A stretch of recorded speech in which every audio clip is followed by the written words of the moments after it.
Chapter 1. A cold wind blew in a ruined temple on the outskirts of the city. Gong Yimo, where do you think you can escape to? A cold and hoarse male voice came slowly. It was calm, but it sounded like there was sand in his throat, which made people feel uncomfortable. A cold wind blew, blowing the wooden windows of the ruined temple. A silver-black figure stepped in steadily. As the corners of his clothes fluttered, the dragon embroidered with dark red thread and golden thread on it was baring its fangs and brandishing its claws. When it fluttered, it was very lifelike, as if it was about to come alive. One could see the whole picture just by looking at a corner. Such exquisiteness was incompatible with this ruined temple that was on the verge of collapse. Following him was a group of well-trained moon dragon guards in silver-white soft armor. They moved an armchair into the temple with light steps. When the man sat down, they quickly sealed off all the directions of the ruined temple. The whole process was silent, but there was a chilling aura that made it impossible for people to escape. What a group of elites, what a regent. With a low cough, a heavily injured woman let out an unsteady smile. Her appearance was very tragic. It could be said that if it was anyone else standing here, they would not be able to bear to see her like this. With nowhere else to go, she dismissed the person who brought her here and sat alone on the ground of the ruined temple, waiting for his arrival. Her martial arts were crippled and her limbs were broken. She was tortured in the regent's death row prison for half a month. Finally, after exhausting all her connections and financial resources, she managed to escape with great difficulty. However, she did not expect that she would still be found by him here. She could still smile in such a situation. This made the man who was sitting upright and cold as ice think highly of her. Gong Dai, speaking of which, you have to call me royal sister. Her voice was extremely hoarse.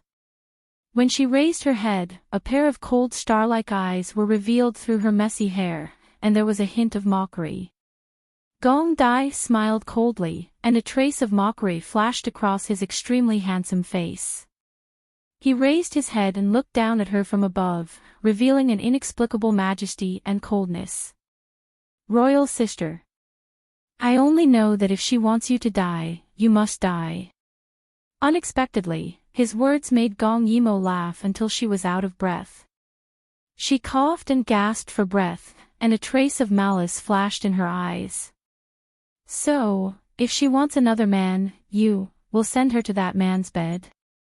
Her words caused Gong Yi's cold eyes to widen, and a chill that seemed to have materialized spread out, causing the others present to not even dare to breathe loudly. Gong Dai casually waved his hand and Gong Yimo felt a wave of energy attack her.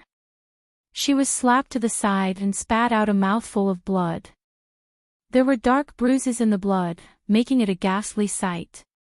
You're courting death. The current Gong Yimo had nothing. She was an existence that could be destroyed with a wave of his hand. Pain, his entire body was in pain.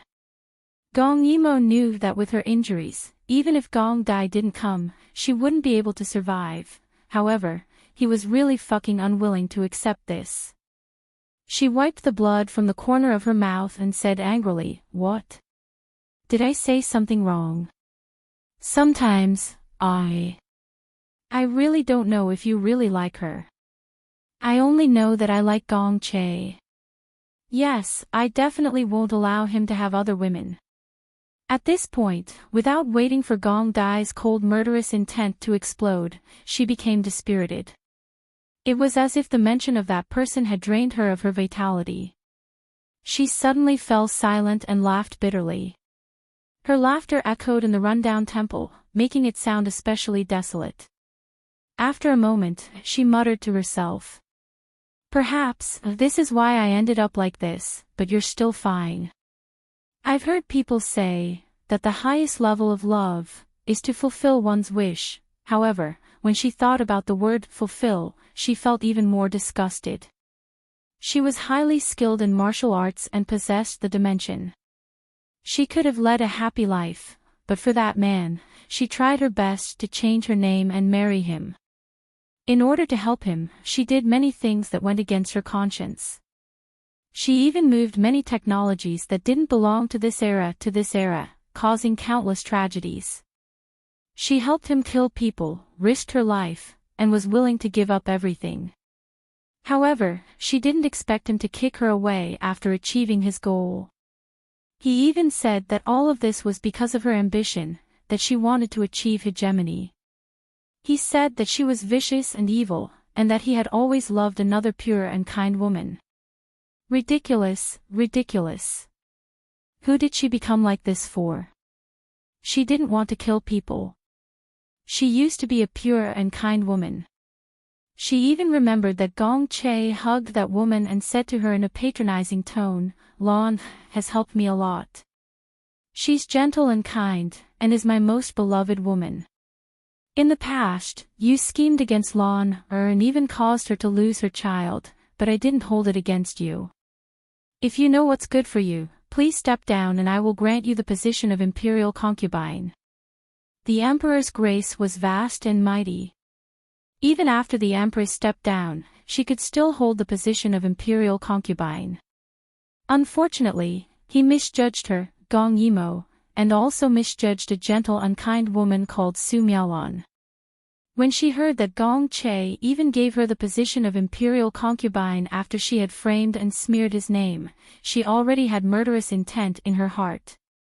So after she schemed against her and threw her into the cold palace, she asked Gong Dai, who was infatuated with her, to kill her.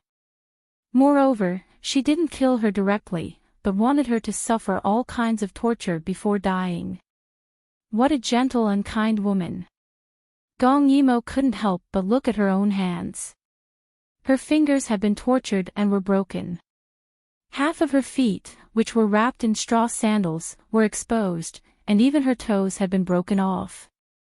They were suppurating and flowing with black pus and blood. Other than the marks of firecrackers on her body, she had also suffered 108 cuts of 1,000 cuts. She was already a lamp that had run out of oil and was not far from death. She was just holding on to her last breath, unwilling to die in Gong Dai's hands. She wanted no one to be able to find her, so that Su Miaolan wouldn't be able to sleep in peace. Unfortunately, how could she be a match for the Prince Regent who was known as the Dark Emperor? Have you said enough? If you've said enough, then die. Gong Dai sneered angrily. With a wave of his hand, the sword behind him was unsheathed, easily deciding her life and death. It seemed that there was no way to escape. Gong Yimo subconsciously looked at the lotus pattern on her finger and smiled bitterly. She hated the fact that she had crossed over to this place. There was only space, but space couldn't contain any living things. Otherwise, how could she be reduced to this? She used to think that she, who had space and martial arts, would be the favored girl of this space-time. She didn't expect that. Su Miaolan, who had the two strongest men in this space-time, would be the one. It was a pity that she had done so much, but it was all in vain. She even ended up dying a tragic death. She really couldn't accept it. Until the sword pierced Gong Yimo's throat. Gong Dai's mouth revealed a trace of a smile. This way, that woman should be satisfied, right? Blood flowed like a river. At the last moment, Gong Yimo's eyes reflected the benevolent and compassionate smile of the Bodhisattva sitting on the throne. If there was a next life, she would never love anyone again. Chapter 2. Pain. Blood flowed from her neck. She originally thought that her blood should have been drained a long time ago. She didn't expect that there would be so much blood. She didn't know how long it would take for her to suffocate and die. This kind of pain was enough to be remembered for a lifetime. Gong Yimo suddenly woke up. She covered her neck with her hand and gasped for breath. The suffocating feeling in her dream came back again. It was as if it was branded into her bones and became a lifelong nightmare. Looking at the desolate cold palace in front of her, Gong Yimo was in a trance. Yes, she had been reborn for 3 days. In the last second of her life, she seemed to see the lotus mark on her finger glowing. Then, she returned to the time when she was 7 years old, before she escaped from the cold palace. As for why she was in the cold palace, it was a long story. This country was similar to the Tang dynasty in another time and space. History diverged during the Han dynasty, and finally created the current Dai State dynasty. It had been prosperous for 2 generations, and now it was the 3rd generation. After the first generation, which had many things to do, and the second generation, which had developed and expanded, the current Dai State dynasty was unprecedentedly prosperous. The king, Emperor Chongqing, was in the prime of his life. He had unlimited energy and was at the age where he could achieve great things. After ascending the throne for more than 10 years, he had conquered several surrounding small countries, expanded the territory, spread the prestige of the country, and made immortal contributions. He was praised by everyone as a wise king. He loved the country and loved beauties. This king who sat on the world was very focused on women. The former king sat on 3,000 beauties, and his harem had a total of 30,000 people. Moreover, there was a trend of expansion. He especially liked women that he snatched. Gong Yimo's mother was snatched by Emperor Chongqing. Different from the previous spoils of war, when he snatched Shuolian, she was already a month pregnant. At first, the king was busy returning to the court, so he didn't notice. By the time he found out, it was already too late. Emperor Chongqing didn't care about the chastity of the woman he snatched, but it was absolutely shameful for her to have a child. Therefore, he ordered Shuolian, who was the newly conferred Xuefei, to abort the child. However, Xuefei threatened him with death and swore that she would die. To everyone's surprise, Emperor Qing, who had always been strong, actually gave in. In the end, he issued an injunction to silence all those who knew the truth. He then recognized the daughter she gave birth to and named her Emo. This was definitely not the name of a princess, but rather the name of a powerful man. He was using this name to declare his love to the stubborn little woman. He, the emperor of a generation, sat on the throne of 30,000 beauties, and he actually wanted to be with one of them. Under Gong Yimo's name, Xuefei's favor reached its peak. Unfortunately, Gong Yimo was not a scheming woman. Even under Emperor Yimo's strict guard, Gong Yimo ultimately failed to escape the empress's schemes. When Gong Yimo was 3 years old, she was poisoned and died.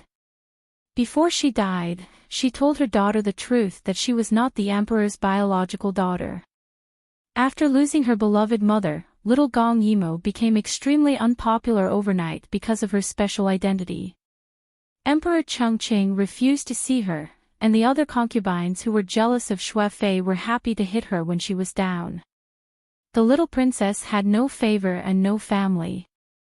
After being banished to the cold palace, she fell ill in less than 2 months. In her previous life, she also transmigrated to this world when she was 3 years old. But in this life, she transmigrated 4 years later. In her previous life, she was very lucky. Soon after she woke up, she met her master who came to Dai State to visit. She was accepted as a disciple and was taken to Yunding Mountain. Now, she was reborn at the age of 7. She missed the opportunity to meet her master.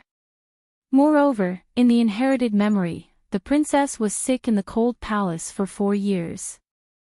It can be imagined how weak she was now. After thinking for a long time, her stomach was a little hungry. She was a child, so she couldn't bear to be hungry. She pinched her thin and weak arms and extremely malnourished and yellow face.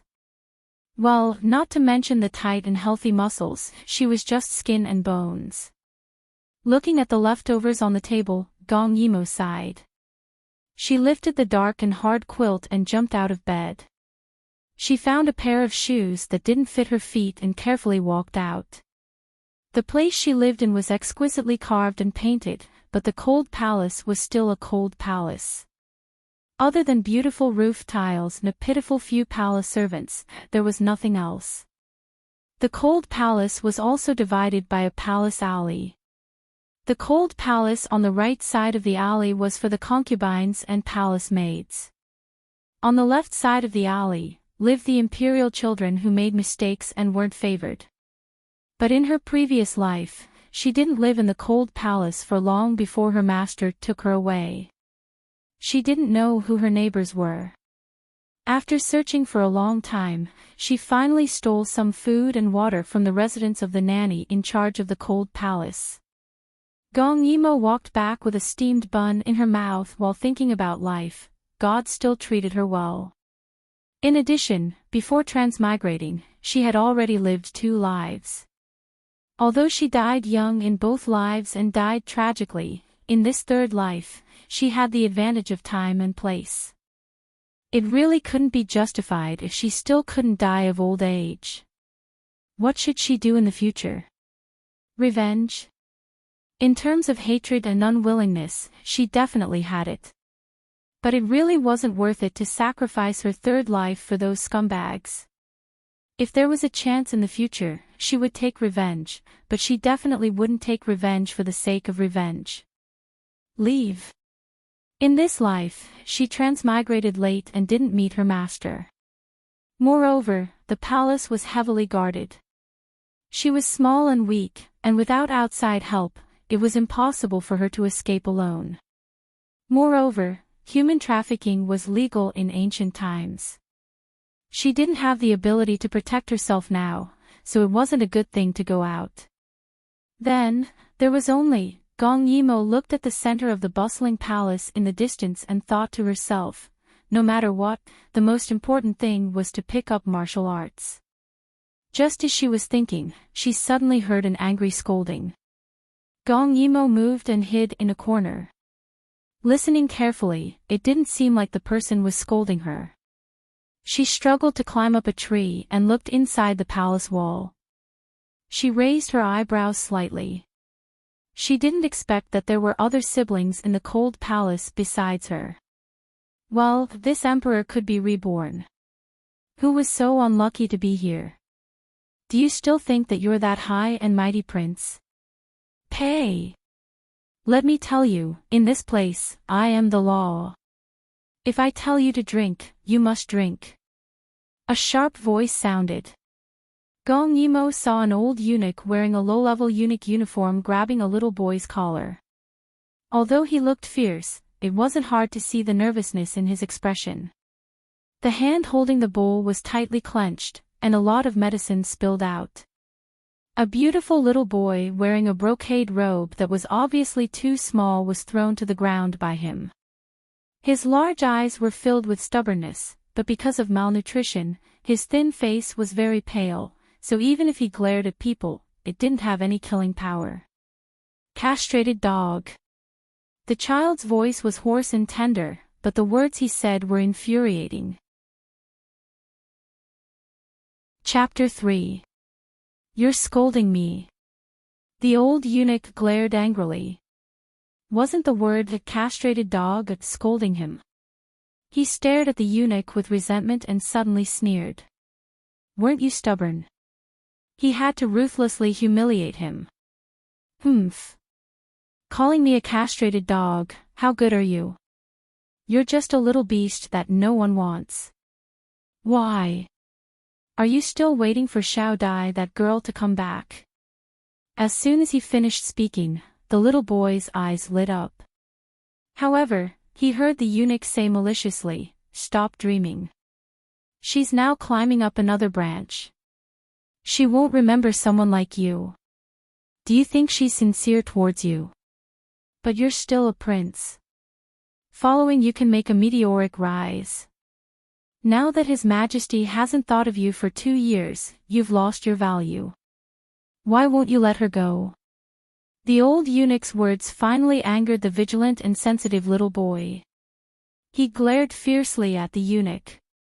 His voice was hoarse and childish. Xiao Dai won't. She said she won't leave me. Xiao Dai had once received great kindness from his mother. How could she abandon him so easily? Ha ha ha, a fine bird chooses a tree to nest in. What's wrong with that? Do you want me to die with you? Quickly drink this medicine. Perhaps I'll be happy and spare your little life. That one sentence made the little boy's eyes filled with sadness and cold hatred. He glared at the old eunuch in front of him, who was wearing a bandage. He hated everyone. When his mother died, he was framed and banished to the cold palace.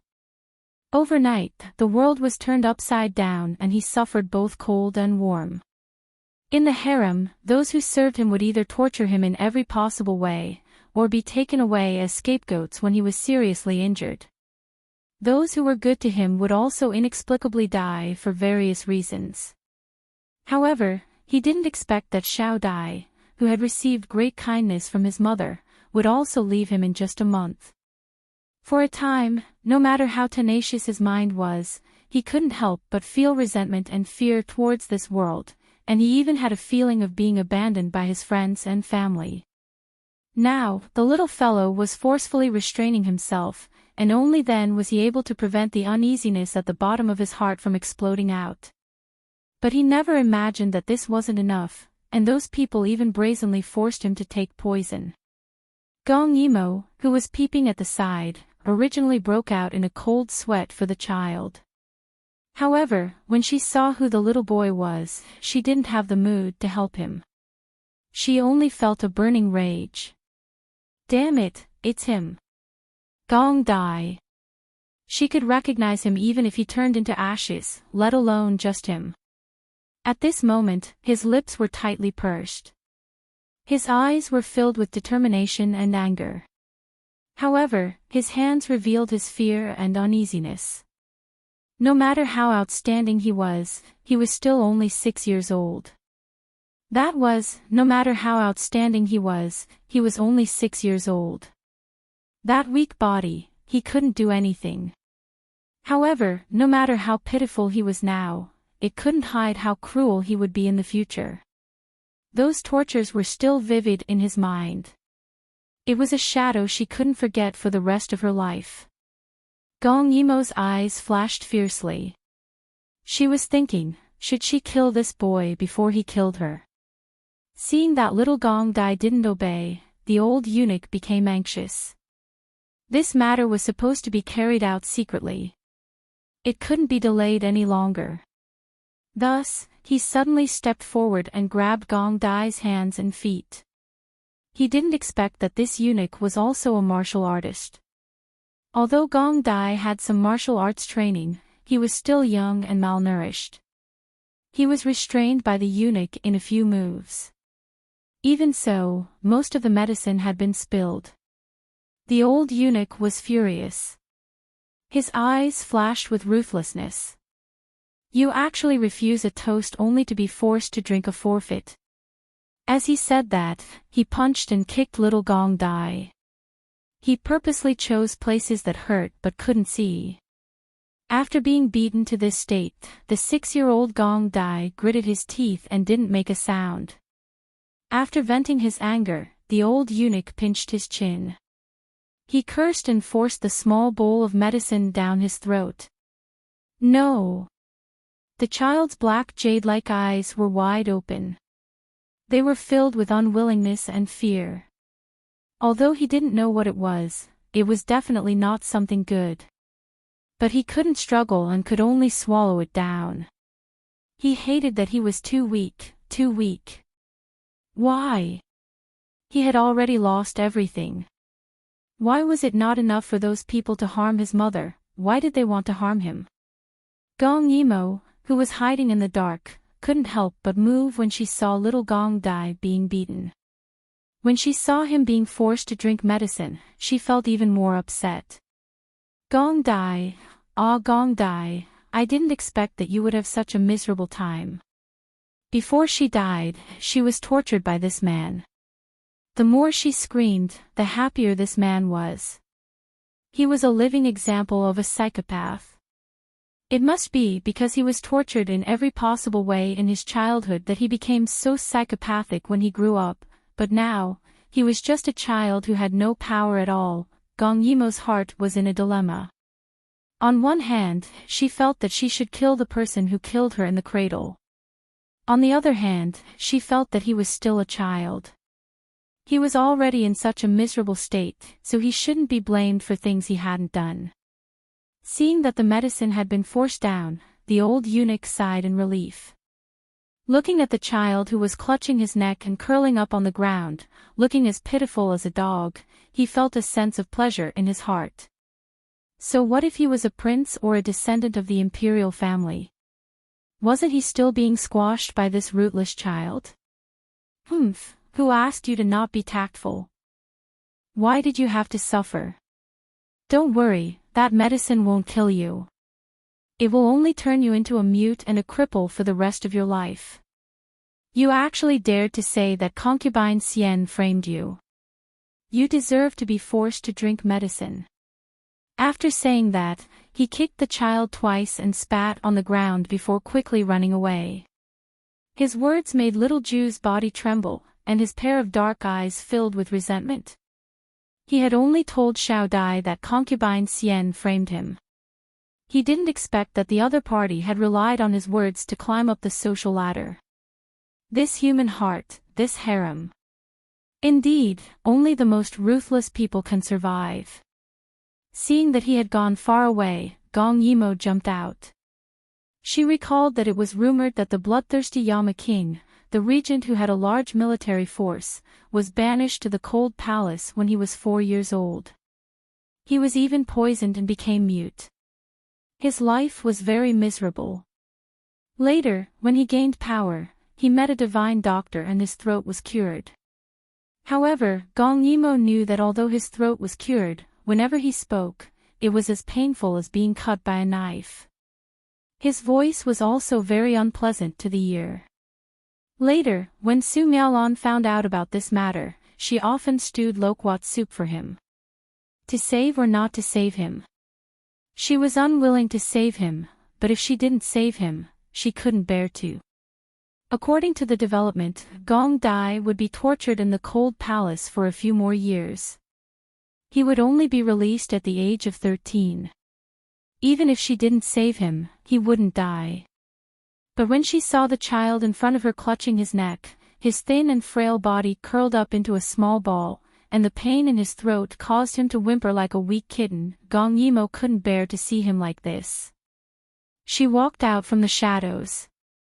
Gong Dai sensed that someone was approaching, and his first reaction was to raise his guard. Chapter 4. He was really scared. In the cold palace, everyone wanted to kill him to get a reward from the higher-ups, but they didn't dare to kill him openly. In addition, the people around him had either died, escaped, or betrayed him, so he was afraid of anyone getting close to him. But he was really uncomfortable.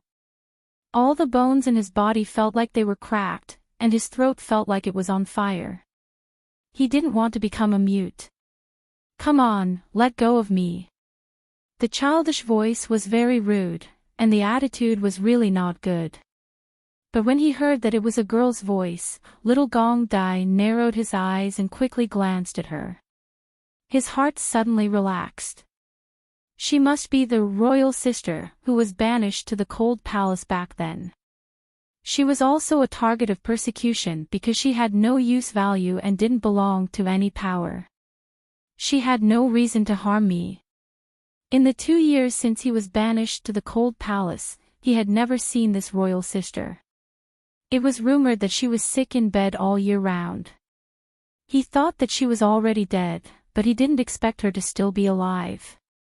When Gong Yimo saw that he had let go of her, she used force to make him lie on her knees. Then, without saying anything, she directly opened his mouth with her hands and desperately clawed at his throat to make him vomit. After all, he was still young, and his throat was delicate and couldn't be stimulated. Gong Dai quickly vomited the medicine, but it wasn't over yet. Gong Yimo took out the water that she had stolen previously and made him drink it. After drinking it, she continued to make him vomit. After repeating this several times, the little boy's face was as white as gold paper, and his lips were pale. Seeing him in such a miserable state, Gong Yimo felt very happy.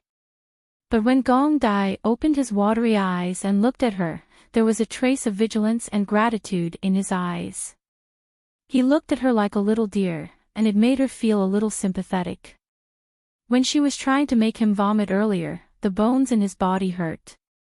Even though he was clearly in a worse state than her, he still cleaned himself up neatly. Even though he was wearing clothes that were not suitable for him, he was still clean and white. It was really hard to dislike such a child. Her sympathy only lasted for a moment. She originally wanted to leave him alone.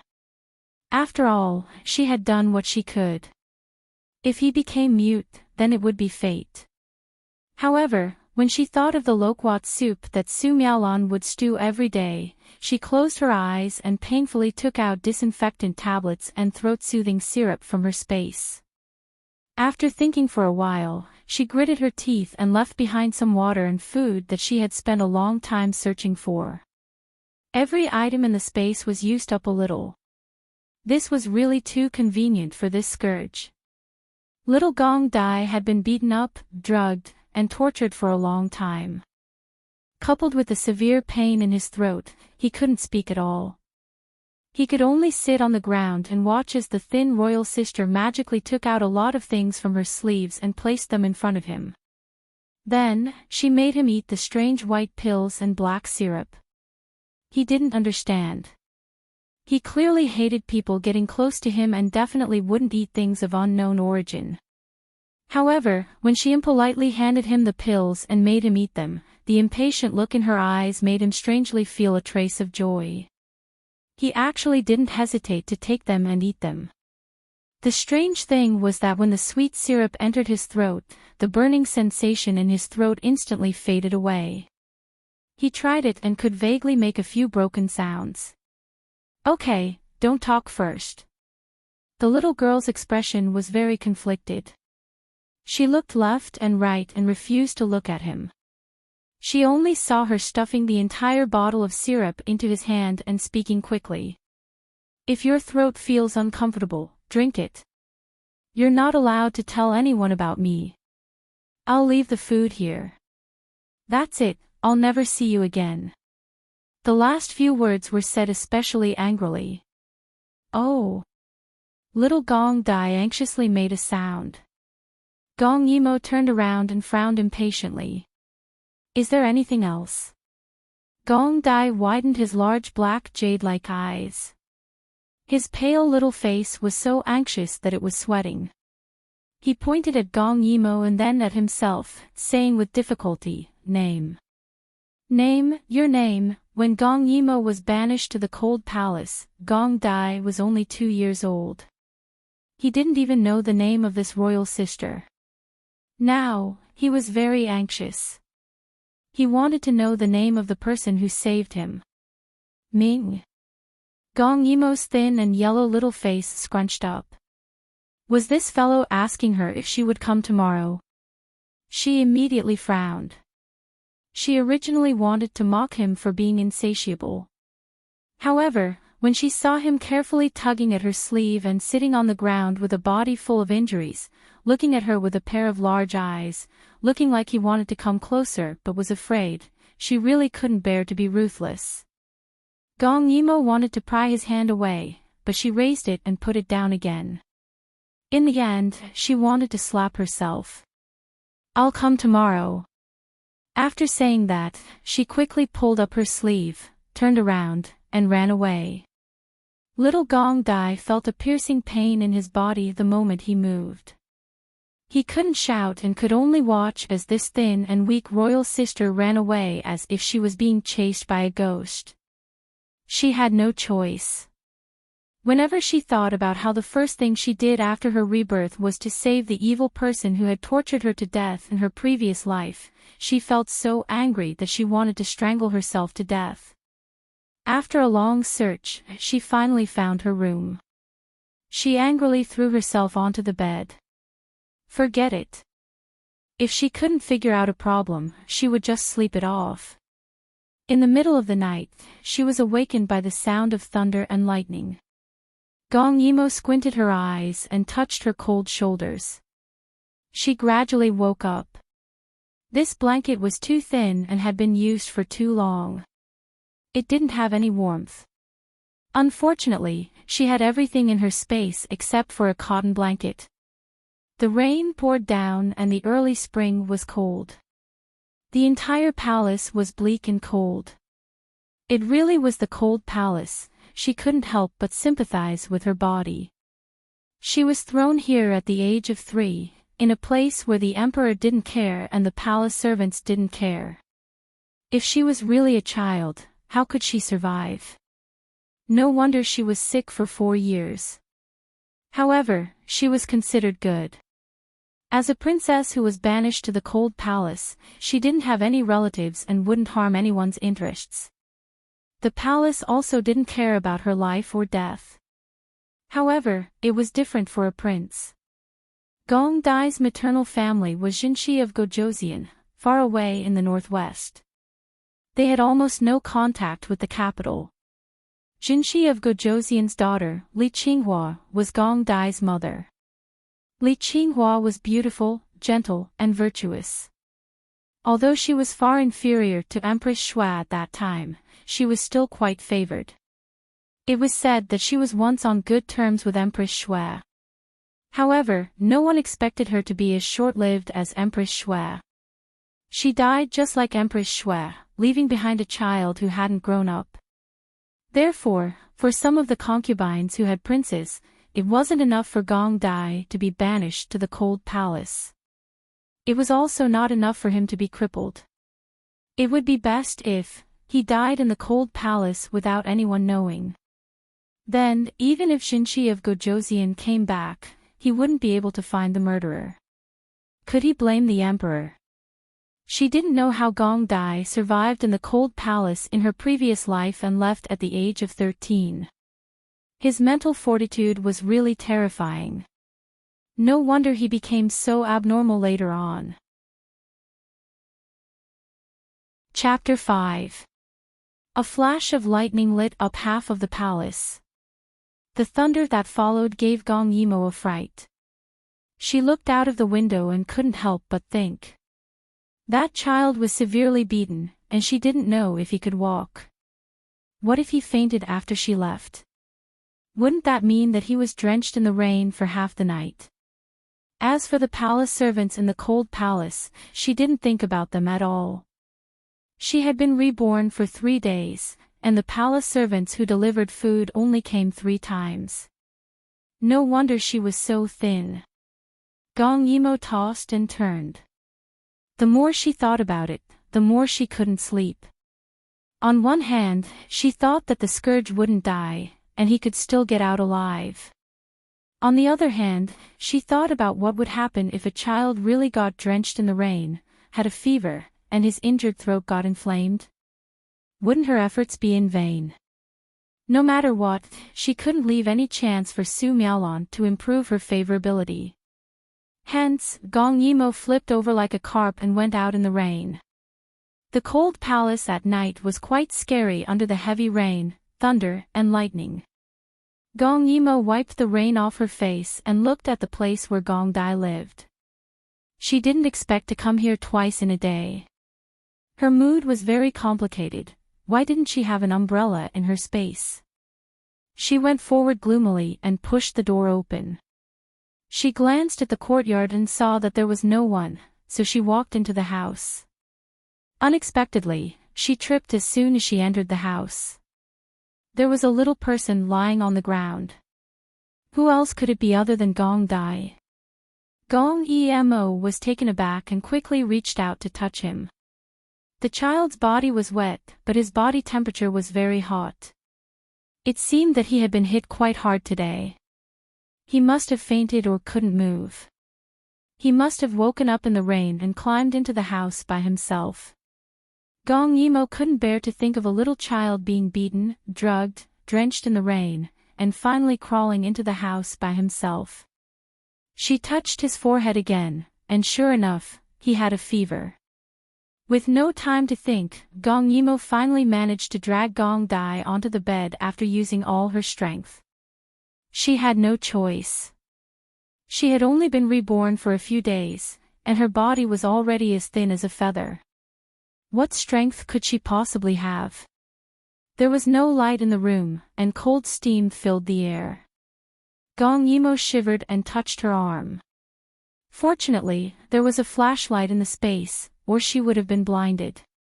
His body was burning very badly. Even though she knew that he would not die, Gong Yimo could not bear to see him continue burning like this.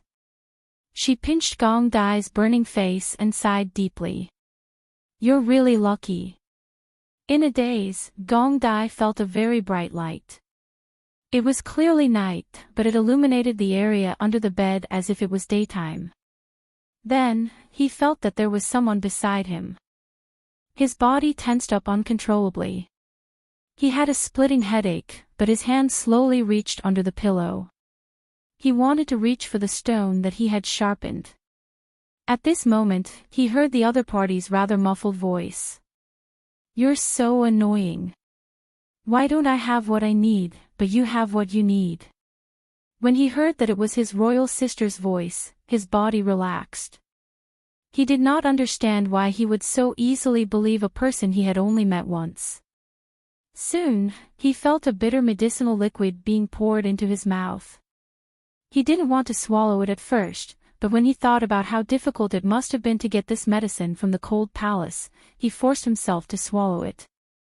It was so bitter that his entire face scrunched up. Gong Yimo was happy when she saw this. She had dissolved the medicine in water for him to drink, so she knew how bitter it was. But when she saw that Gong Dai was unhappy, she felt happy. Then, Gong Dai felt that the other party was taking off his clothes. Even though he was in a daze, he still felt embarrassed. His mother had said that men and women should not be in the same room when they were 7 years old, let alone when they were naked. However, he was burning up and did not have any strength. He could only pretend to be asleep so that the other party would not feel embarrassed. When his clothes were taken off, Gong Yimo sucked in a breath of cold air. It turned out that other than the hands and feet that were exposed, the little boy's body was covered in wounds. Other than some old wounds and bruises, most of them were not obvious internal injuries. But Gong Yimo, who had suffered these injuries, knew how painful those small wounds were. There were many ways to kill people in the palace without spilling blood. She did not expect that in the cold palace, they would also do such a vicious thing to a child. She pursed her lips, feeling very angry. On one hand, she felt that the child in front of her was very pitiful. On the other hand, she thought about how he would inflict these injuries on her body one by one in the future. She felt that he was detestable. But even detestable people had their pitiful sides. Gong Yimo sighed again and touched her space. She had brought a lot of medicine. Because she had been traveling outside all year round, these were all necessities. Now that they had come in handy, it was good that she used them on him. In her previous life, because of these medicines, she had caused a lot of trouble. In this life, she had to be more careful. Gong Dai was feeling uncomfortable from the cold pain when he suddenly felt a cooling sensation from the wounds on his body. He used to be a noble prince, so how could he not know how precious these miraculous medicines were? His heart was shaken. He did not understand why this royal sister, whom he had never met before, was treating him like this. Could it be that she hoped that he would regain his favor and then leave the cold palace? Then she might be disappointed, little Gong Dai thought sadly. It took her more than 10 minutes to apply the medicine all over his body. Then, she took out a bathrobe from her space and wrapped him up. Of the clothes in her space, only a bathrobe was suitable. Feeling the other party's gentle wrapping and the light fragrance of the soft clothes on his body, he felt dizzy and did not have the energy to think about where these things came from. But on this stormy night, this bright light and warmth was enough for him to remember for the rest of his life. in these 2 years, no one had ever treated him so well. No one had ever reminded him of his mother. It was a long, long time ago. Feeling that the other party was packing up, he quickly pretended that he had just woken up and opened his eyes. But when he saw the other party's appearance, he could no longer hold it in. Gong Yimo had been so focused on fiddling with him that she had forgotten that she was also drenched. In addition, she was thin and weak to begin with. Her face was yellow and her clothes were thin. Being drenched like this, she looked as pitiful as an ugly duckling. "Why are you?" Gong Ju's mouth twitched. He wanted to speak, but because of the injury to his throat, he couldn't speak. His big black and white eyes silently stared at her, full of disbelief and uneasiness. He didn't expect that someone would treat him so well even though he was in such a state. He was afraid that this kind of kindness was fake. Seeing that he had woken up, Gong Yimo thought of what he would do in the future. But seeing him in such a small state, she could not bear to do it. Suppressing her anger, she said angrily, "It's good that you're awake. I'm leaving." "Wait." Little Gong Dai was anxious. His body moved and he almost fell off the bed. Fortunately, Gong Yimo was quick enough to catch him. Her eyes were filled with anger. Chapter 6. What are you doing? Do you know how much effort I put in to get you onto the bed? Little Gong Dai shrank his neck after being scolded by Gong Yimo, but he did not feel humiliated or afraid. Children were the most sensitive to emotions. He seemed to feel that this royal sister was hostile towards him, but she was a kind person, so he did not put his guard up against her. "Thank you." He grabbed Gong Yimo's wet clothes. His black jade-like big eyes were red like a little rabbit's, and there was a little uneasiness and guilt. His voice had not recovered, and he slowly said in a very soft child's voice, "Thank you, Royal Sister." The words "Royal Sister" made Gong Yimo's expression change for no reason. She actually felt a strange sense of refreshment. She finally could not keep a straight face and became smug, and the villain in her heart howled to the sky.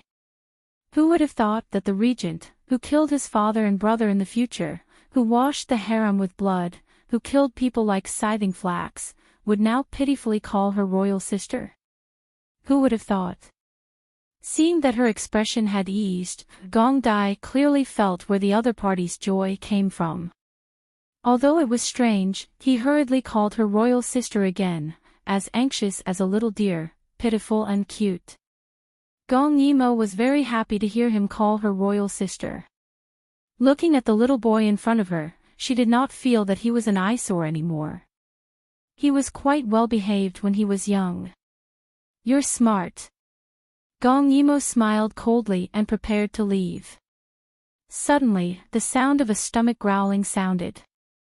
Little Gong Dai's entire face turned red, and he looked at her shyly while holding his stomach. The food she left behind was still in the courtyard, and it was probably not edible now. Because food was very rare in the cold palace, little Gong Dai sensibly did not open his mouth even though he was very hungry. However, his body did not listen to him, and it made him feel very ashamed.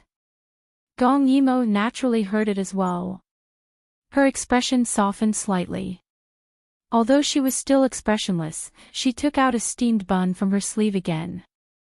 Although it was cold, Gong Dai hadn't eaten such a clean steamed bun for a long time. Gong Yimo sighed as if she had accepted her fate. She sat by his bedside and took out a bottle of water. She tore open a steamed bun and fed it to the child bit by bit. Her movements were very stiff and careful. It was obvious that she did not know how to take care of a child. Therefore, he gulped down a mouthful of water with every mouthful. Little Gong Dai was really starving. In such a quiet cold palace, only the sound of him swallowing could be heard. His large eyes were slightly narrowed, as if wondering if this was a dream. Gong Yimo's fingertips were slightly cold. She was clearly impatient, but her movements were very gentle. Every time she fed him, her fingers would come into contact with Gong Dai's warm lips. That small mouth was dry and soft, causing her heart to tremble slightly every time she touched it. This was real. The Gong Dai in front of him was really just a child. But so what? The warmth did not last long. Gong Dai patted his clean hands. Seeing that little Gong Dai still wanted to say something, he quickly stopped him. Gong Yimo deliberately ignored the other party's pair of black jade-like eyes. She turned her head and looked away with a cold expression. "All right, don't say anything. This cold palace is full of danger. I can't help you. In the future, you'll have to take care of yourself." It was one thing to feel moved and sympathize with him, but Gong Yimo knew that she would not be a saint to help a person who had tortured and killed her in her previous life. Moreover, Gong Dai had his own path. He was destined to be lonely on the path of the strong. He was not someone who walked the same path as her. After she finished speaking, she saw the child's expression become terrified. She did not care if the other party had anything else to say. She turned around and ran away. Little Gong Dai's raised hand paused slightly. His small mouth opened, but in the end, he did not say anything. He suppressed the disappointment in his heart, and a hurt expression flashed across his large eyes. This royal sister of his probably did not want to get involved in trouble like him. Unfortunately, he did not know her name. In the morning, Gong Yimo cultivated her inner strength for 4 hours before slowly waking up. Every time she finished cultivating her inner strength, she felt refreshed. Last night, she got a fever from the rain, but she immediately recovered. In this life, she started cultivating a little late, but after all, she had cultivated once. Once again, she could cultivate each joint with ease. If this continued, in a few years, she would be able to pick up all her internal energy. At this time, the door of her cold palace was rudely pushed open. A palace maid walked in with a face full of anger. She slammed the food box on the table and said angrily, "Little sickly brat, why aren't you dead yet?" The moment she came in, Gong Yimo was already lying down. She remembered this palace maid. This was the third palace maid assigned to take care of her. The previous 2 paid a huge price to change positions. Well, who would be willing to take care of a sickly princess? It was fine if she was not favored, but she was actually still alive after 4 years of illness. It was a miracle. Gong Yimo pretended to just wake up and glanced at her. Every time this palace maid was angry, she would come to the previous Gong Yimo to vent. Sometimes, she would not see her for a few days. She needed a quiet place to cultivate. Thinking of little Gong Dai who lived in the cold palace with her, she had an idea. It was better to get things done once and for all. She rolled her eyes.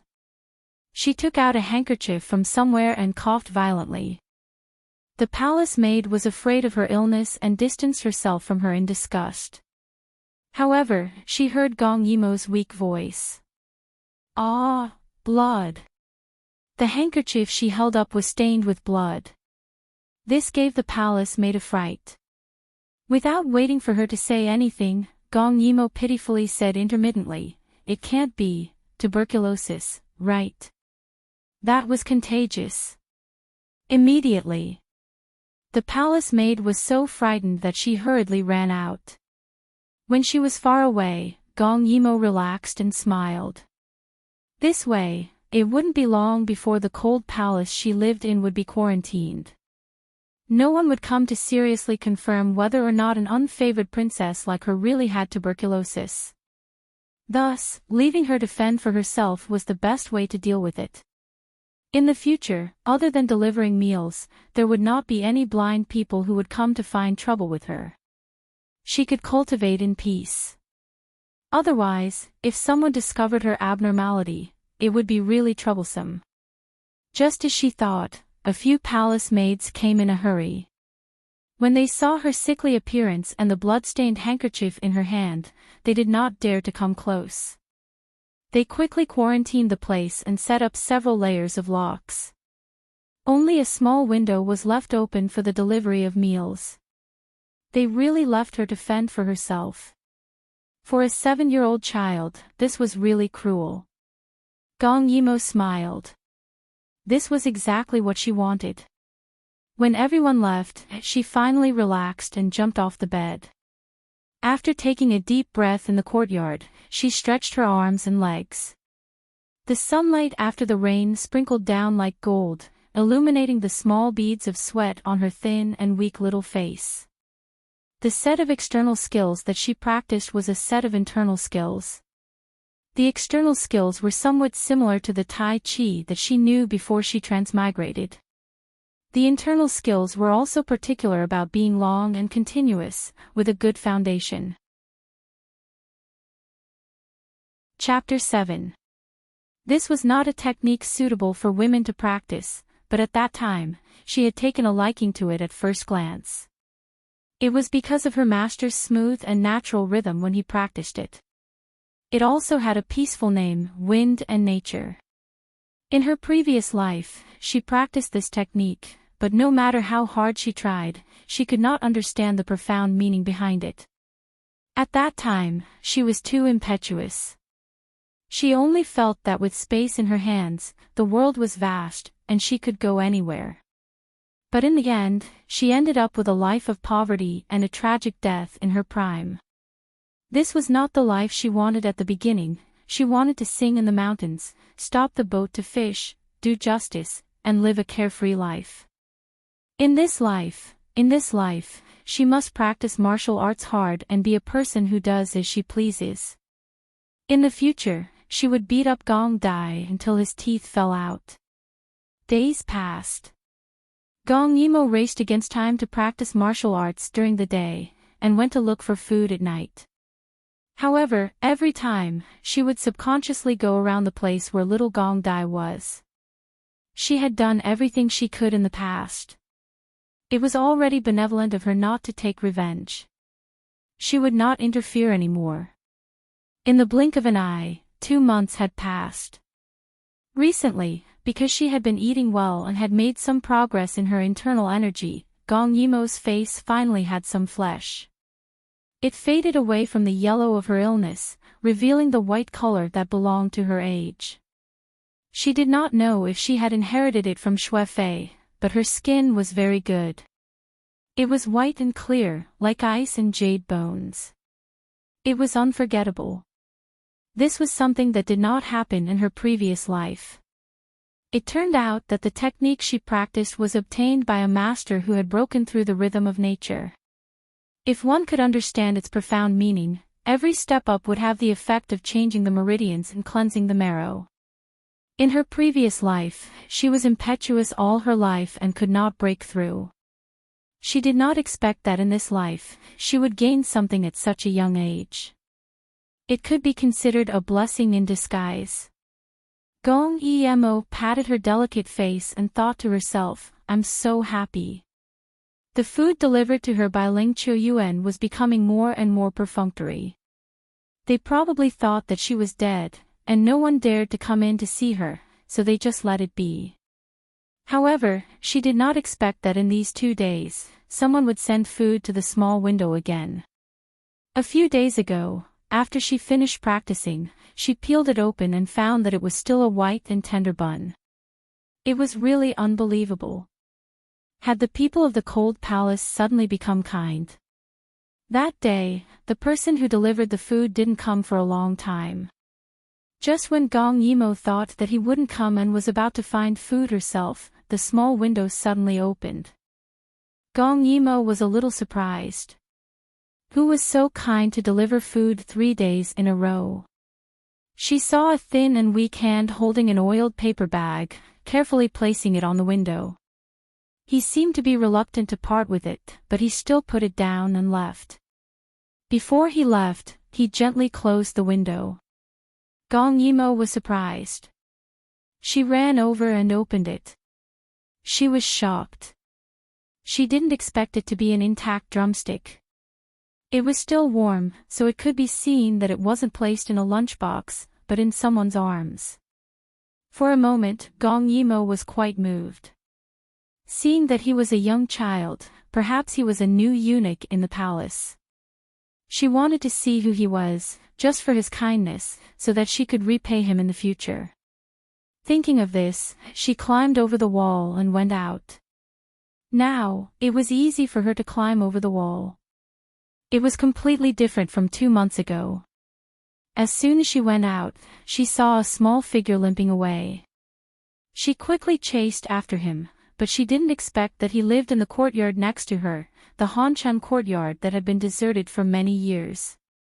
Gong Yimo squatted in the corner of the palace wall and looked down under the canopy of a big tree. The more she looked, the more familiar it seemed. She saw that after the boy entered the courtyard, he used a broken basin to clean himself. He was covered in filth and there were new bruises on his face, but he cleaned himself so seriously that it was obvious that he was a child who loved cleanliness. Gong Yimo took a closer look and was slightly shocked. It was him. Why was he living next to her? The news of her tuberculosis had spread like wildfire. Wasn't he afraid? After not seeing him for 2 months, little Gong Dai was even skinnier than before. He was just skin and bones, which made his black jade-like eyes even bigger. At first glance, he looked very scary. She didn't know where he went to roll around, but his body was dirty. Compared to the self-disciplined child from before, he was a completely different person. His hands and feet seemed to be injured. His small hands took off his outer clothes with great effort, revealing his inner clothes with half of the sleeves and his shockingly thin but scarred arms. He took out a clean white robe and put it on. Gong Yimo knew at a glance that it was the bathrobe that he had cut off, so it could be worn as an outer robe. After changing his clothes, he took out a small paper bag and frowned like a little adult. Presumably, there was some food inside. Seeing this, Gong Yimo didn't feel good. It wasn't easy for a little boy to survive in this kind of cold palace. She didn't know if he was the one who gave her the food just now. Just as Gong Yimo wanted to go down and ask about it, a few people came from afar. Gong Yimo hid again and quietly watched. The people who came kicked open the courtyard door. Before little Gong Dai could react, the other party had already lifted him up. The head eunuch was not young and had a lot of strength. He held little Gong Dai so tightly that he couldn't breathe. His little arms and legs kicked in the air as he gritted his teeth. Impudent. His words made the 4 eunuchs laugh. One of them said in a shrill voice, "Listen, he still thinks he's a prince and says we're impudent." At this moment, another young eunuch picked up the oiled paper bag on the ground and laughed in a strange voice. At that time, I thought it was strange. No matter how we hit him, he was protecting his chest. When I went back to check, I found that a drumstick was missing. You must have stolen the buns from before. I didn't expect that a prince would also steal things. As he spoke, he tore open the paper bag and scattered some leftovers on the ground. The eunuchs looked at each other. How was that possible? They clearly saw him steal the drumstick. He must have eaten it. So they were still fierce and evil, even stepping on the oiled paper bag on the ground again and again. People say that dragons give birth to dragons and phoenixes give birth to phoenixes. This dragon cub actually did such a thing. What do you think we should do? The head eunuch who was choking Gong Dai said maliciously. Someone immediately agreed, either hand over the drumstick. Or, is His Highness very hungry? Why don't you eat all the food on the ground? We won't pursue this matter. Little Gong Dai was thrown on the ground like a rag. He couldn't stop coughing. Looking at the eunuchs who were closing in on him, his eyes were filled with stubbornness and fear. He didn't understand. He had clearly been beaten up when he came, so why did they still come looking for him? At this moment, how could Gong Yimo not understand what happened? She didn't expect that he was the one who brought her food these days. Gong Yimo suddenly felt very uncomfortable. Chapter 8. She felt that she had done her best and decided not to interact with him anymore. But she didn't expect that he would repay her kindness at such a young age. He was obviously weak, but he still wanted to take care of her. At this moment, her sharp eyes saw the head eunuch signaling to another eunuch. That eunuch nodded, and with a flip of his hand, a silver needle appeared. Previously in the kitchen, they couldn't do anything under the watchful eyes of everyone. But now, all they needed to do was to give him a needle. This was a new drug that the higher-ups had spent a lot of effort to obtain. The poison victim died half a month later. No one could find out who was the instigator. Seeing the few people approaching with ill intentions, little Gong Dai tried his best not to show his fear, but his small body shrank back. He was only 6 years old, so when he shrank back, he was so small. But he had to face the persecution of so many adults alone. That eunuch saw his vigilant look and laughed. "What are you afraid of? Eat. You must be very hungry, right? Or you can't eat anymore after eating a drumstick." The eunuch holding the silver needle in the dark said as he stepped forward with a fierce look, "Since that's the case, I'll help you spit it out." As he said that, he kicked the child's abdomen. This kick was extremely heavy. The child cried out weakly and his whole body shrank into the shape of a shrimp. Cold sweat flowed down. This wasn't enough. The eunuch reached out to grab him. His fingertips were the silver needle. That kick just now had already made Gong Yimo burn with anger. She didn't expect these people to be so vicious. The stone in her hand shot out and hit the silver needle in his hand. "Ah!" The eunuch screamed and covered his hand. His face changed. "Who is it?" But the surroundings were quiet. No one answered. A gust of cold wind blew in the courtyard, making people shiver inexplicably. Thinking that next door was the sickly princess who was said to have no one to collect her corpse, the eunuchs' faces became very ugly. At this moment, the head eunuch gritted his teeth. "I want to see who is pretending to be a ghost." As he said that, he reached out to grab little Gong Dai again. At this moment, a stone was shot at his temple with a murderous aura. Because it happened so quickly, the onlookers only saw the fierce-looking eunuch inexplicably fall to the ground. When they went to push him up, they discovered that he had actually died with his eyes open. "Ghost!" Someone screamed and ran away.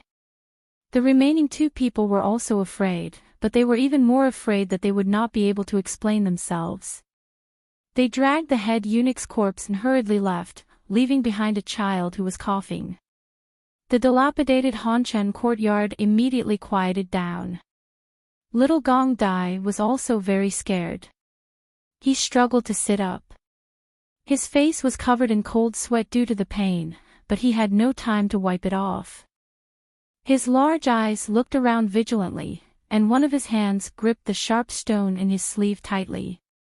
Seeing that there was no one around for a long time, his small body relaxed slightly. Whether the other party was a human or a ghost, they were helping him, so there was nothing to be afraid of.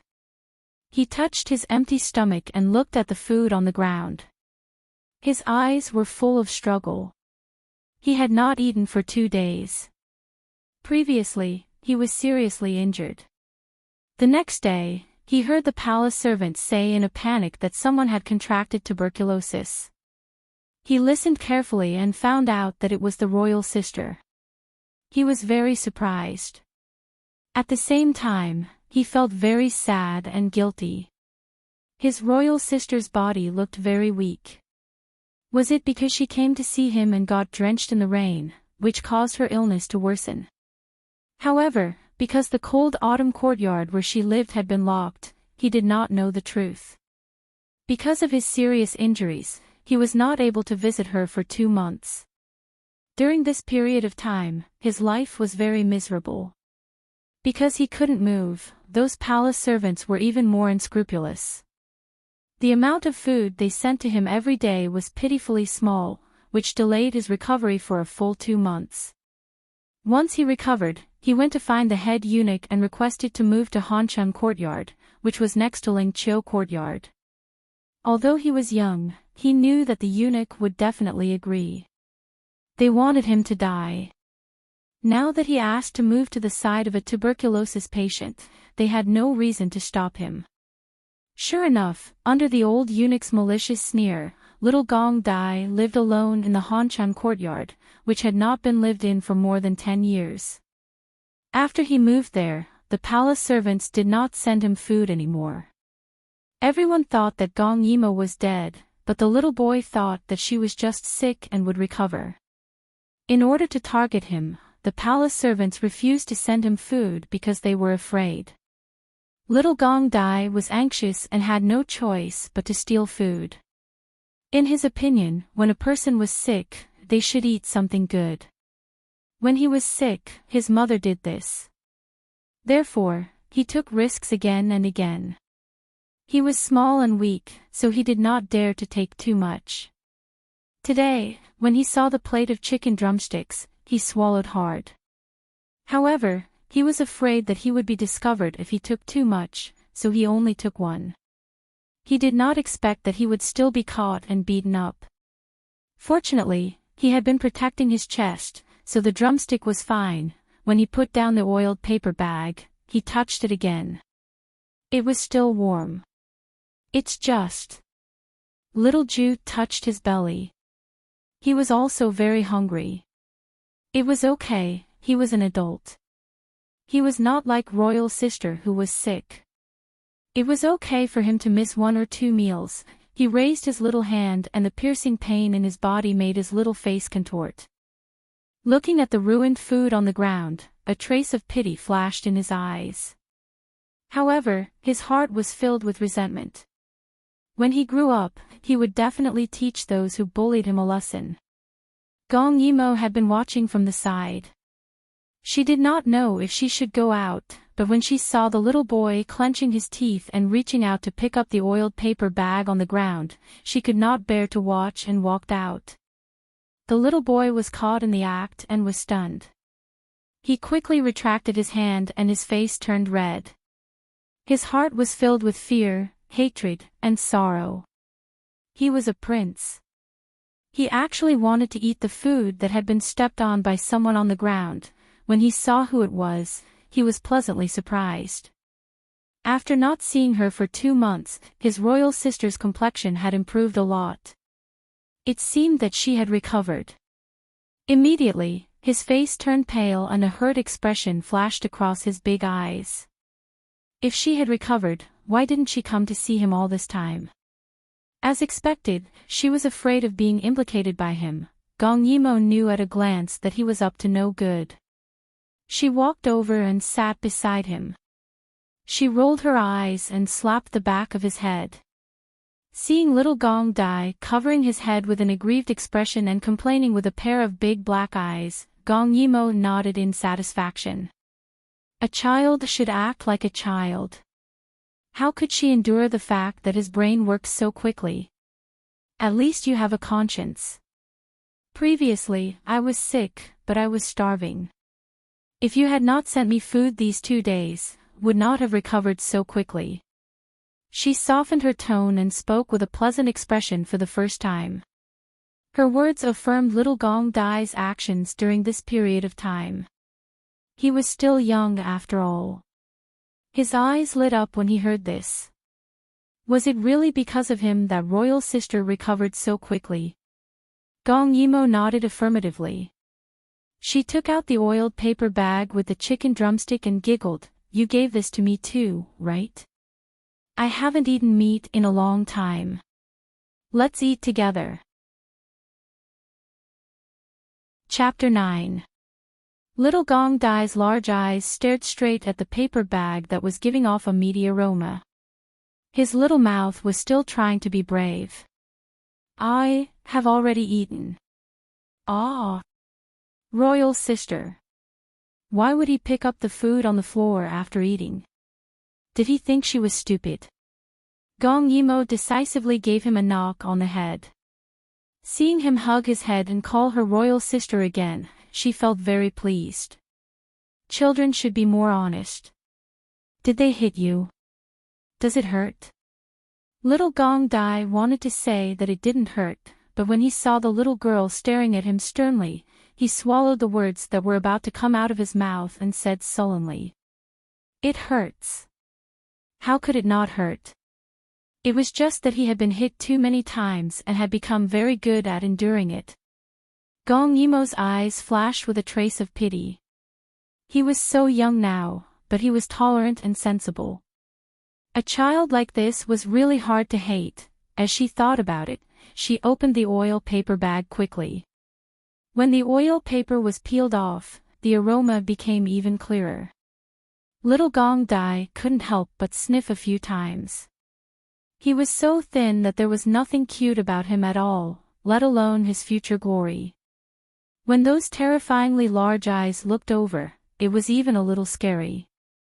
She didn't know what he had experienced in the past 2 months. He had lost so much weight, but he was still worried that she didn't have anything to eat. The more Gong Yimo looked at him, the more she couldn't bear it. She forced a smile and patted him on the shoulder. She showed her white teeth and said, "Let's eat together. If you say no, I'll leave." The threat in her words made little Gong Dai swallow all his words. Gong Yimo was satisfied with his obedience and nodded. Fortunately, the drumstick was quite big. Gong Yimo tore off a piece. It was already cold, so she stuffed it into little Gong Dai's mouth. "Eat." Little Gong Dai looked at her, not knowing whether to eat or vomit.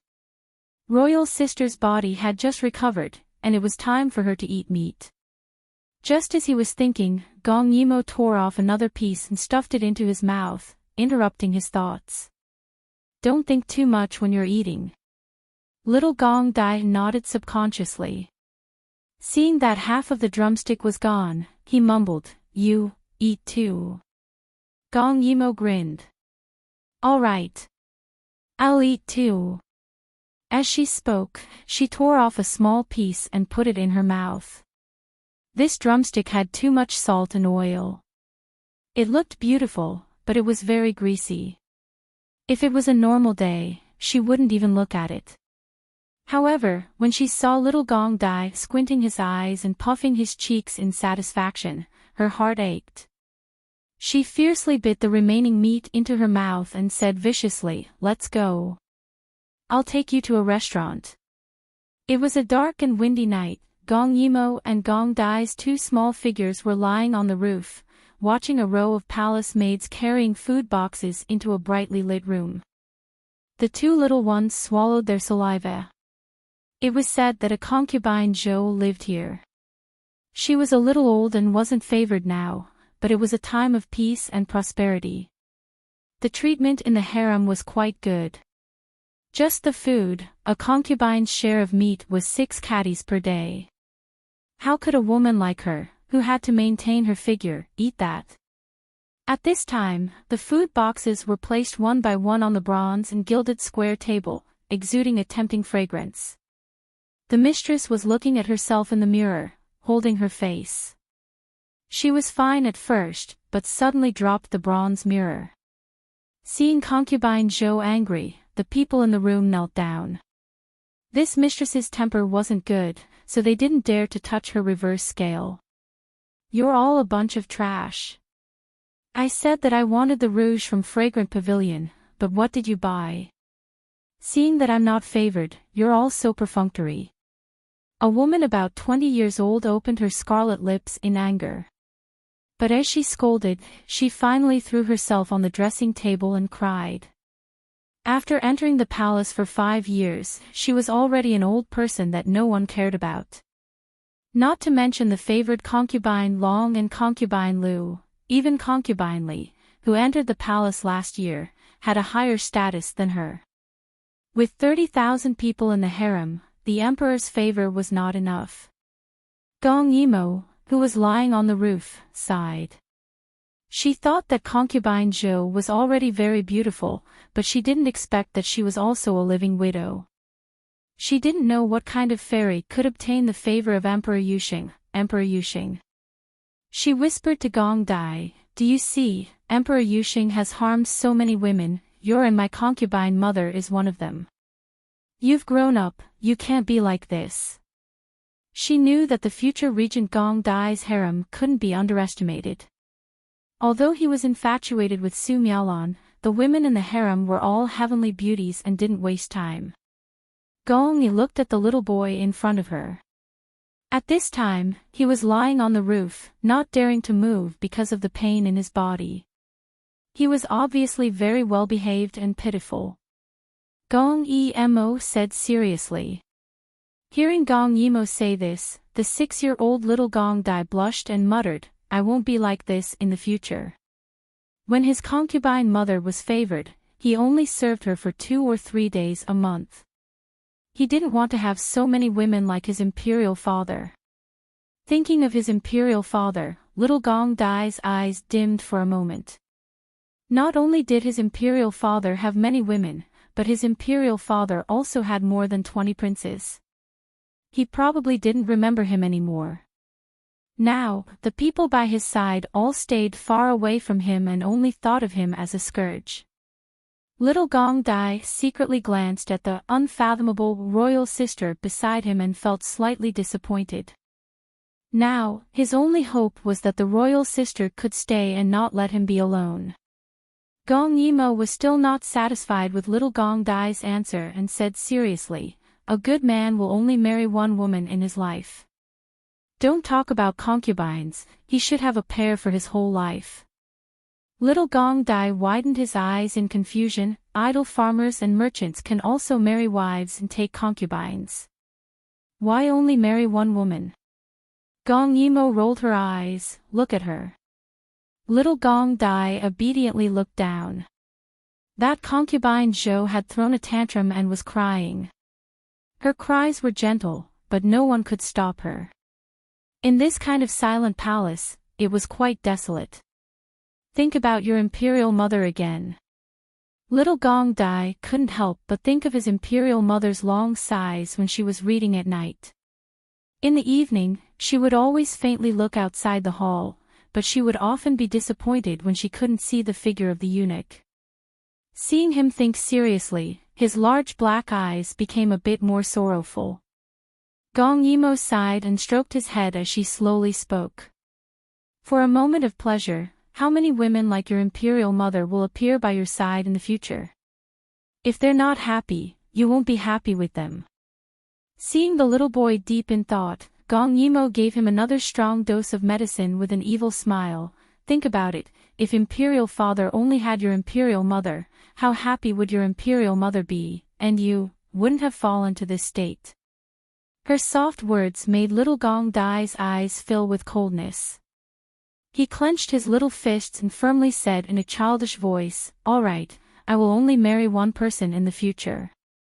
I don't want anyone else to be like imperial mother." Gong Yimo smiled and narrowed her eyes. The child can be taught. Chapter 10. She was very beautiful when she smiled. At this time, the moonlight shined down and illuminated Gong Yimo's white face and bright eyes. The night wind blew her long and slender hair, bringing with it the fragrance of flowers. This scene made the little Gong Dai on the roof speechless. He would only marry one person in the future, but he was also glad that his father had other women. It was because he had other people that he could have such a royal sister, such a beautiful royal sister. At this time, a sharp voice was heard. It turned out that this concubine Zhou also needed to dress up while eating. A frightened palace maid came forward. Because she was too scared, she accidentally hurt her and was pushed to the ground by her. Her eyes were full of twisted anger. "Impudent! Even you don't put me in your eyes. Nyang nyang, please forgive me, nyang nyang." This servant didn't do it on purpose. A little girl wearing palace clothes repeatedly kowtowed. Soon, blood appeared on her forehead. Seeing her make a mistake, some palace maids couldn't bear to look away. No one dared to plead for her. In the inner palace, pity was the most unnecessary thing. The sound of kowtowing continued. In this kind of lonely and cold inner palace, killing people seemed to be a joyful thing. That concubine Zhou looked down at the terrified palace maid at her feet. Her beautiful eyes flashed with an inexplicable cold light as she suddenly sneered. "What are you standing there for? This girl can't even hold a comb properly, what use is her hands? Drag her out and chop off her hands." The little palace maid's face turned white and she couldn't stop trembling. "I beg Nyang Nyang to spare my life. Nyang Nyang, spare my life. Spare your life." Seeing the little palace maid being dragged away with an ashen face, concubine Zhou's mood became much better. This inner palace is a place where people are eaten. You can only blame your life for being cheap. You can't be a person above others. Seeing this scene, Gong Yimo had a flash of inspiration. She just happened to want to find someone to take care of Gong Dai. This timid palace maid was perfect. Thinking of this, she wanted to turn around and get down, but she was pulled back by Gong Dai. "Royal sister, what are you doing?" He looked at her with a strange expression. Gong Yimo pulled her hand back and said anxiously, "Of course it's to save her." Little Gong Dai looked surprised for a moment.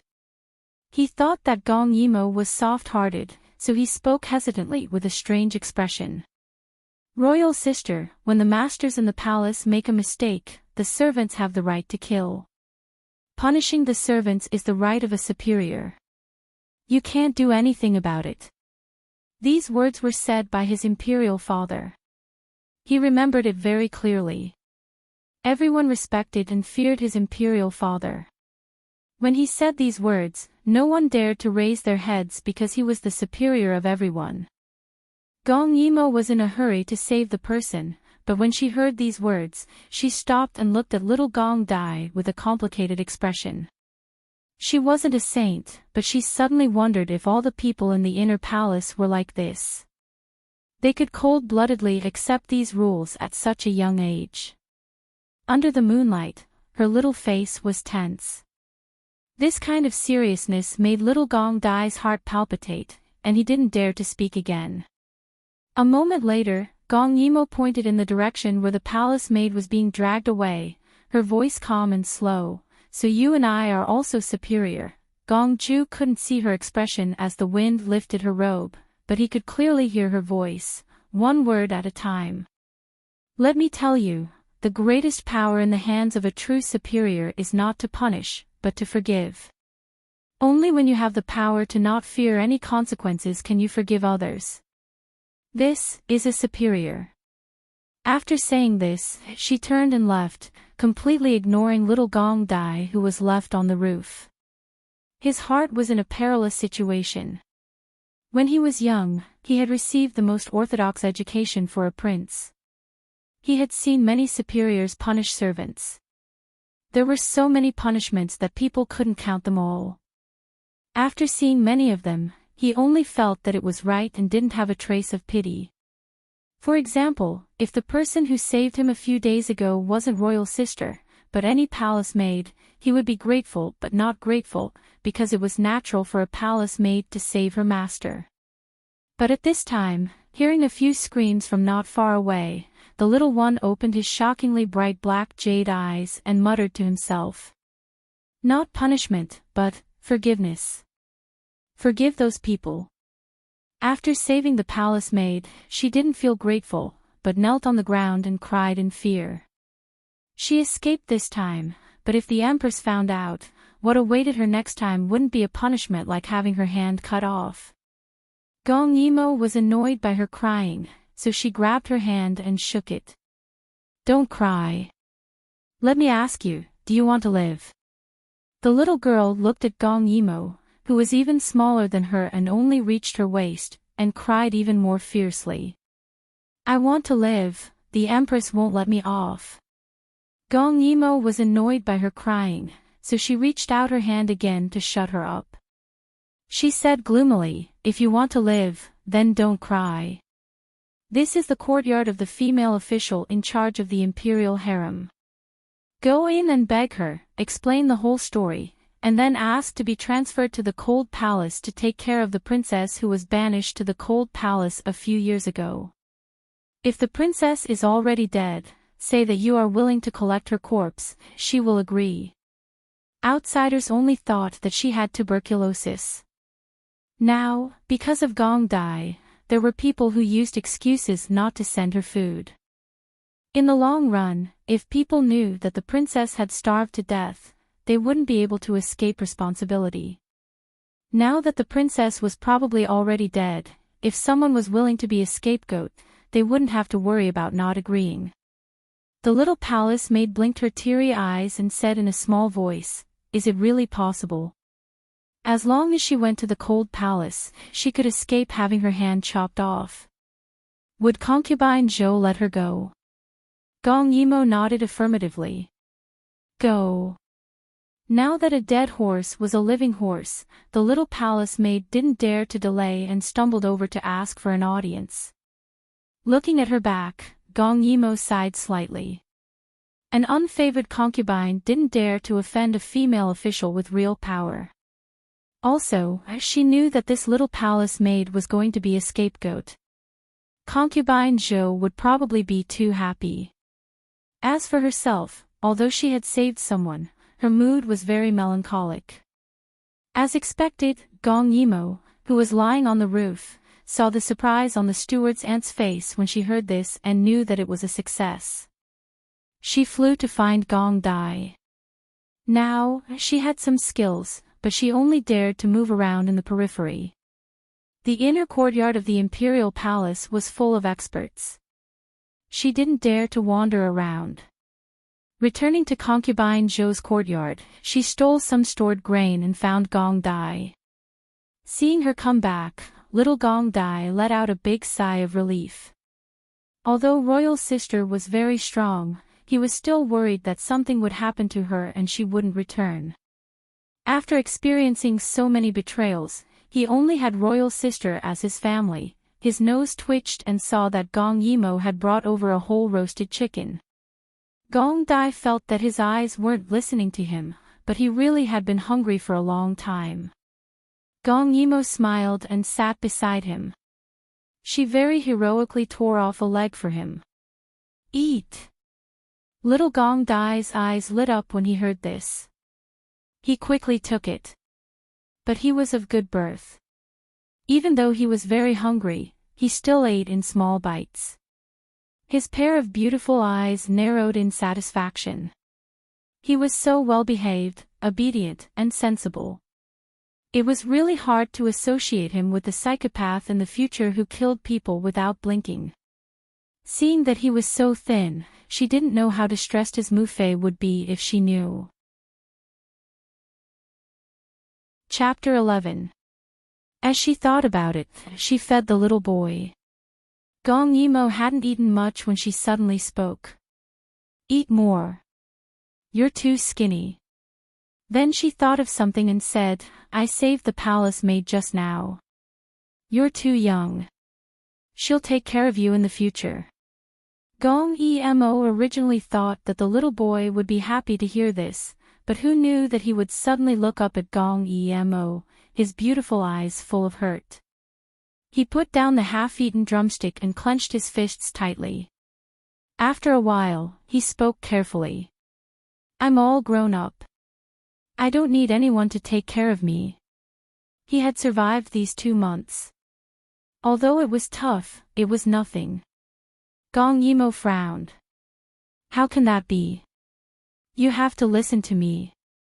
Was it possible that a child like him would have to wash his own clothes and steal food in the future?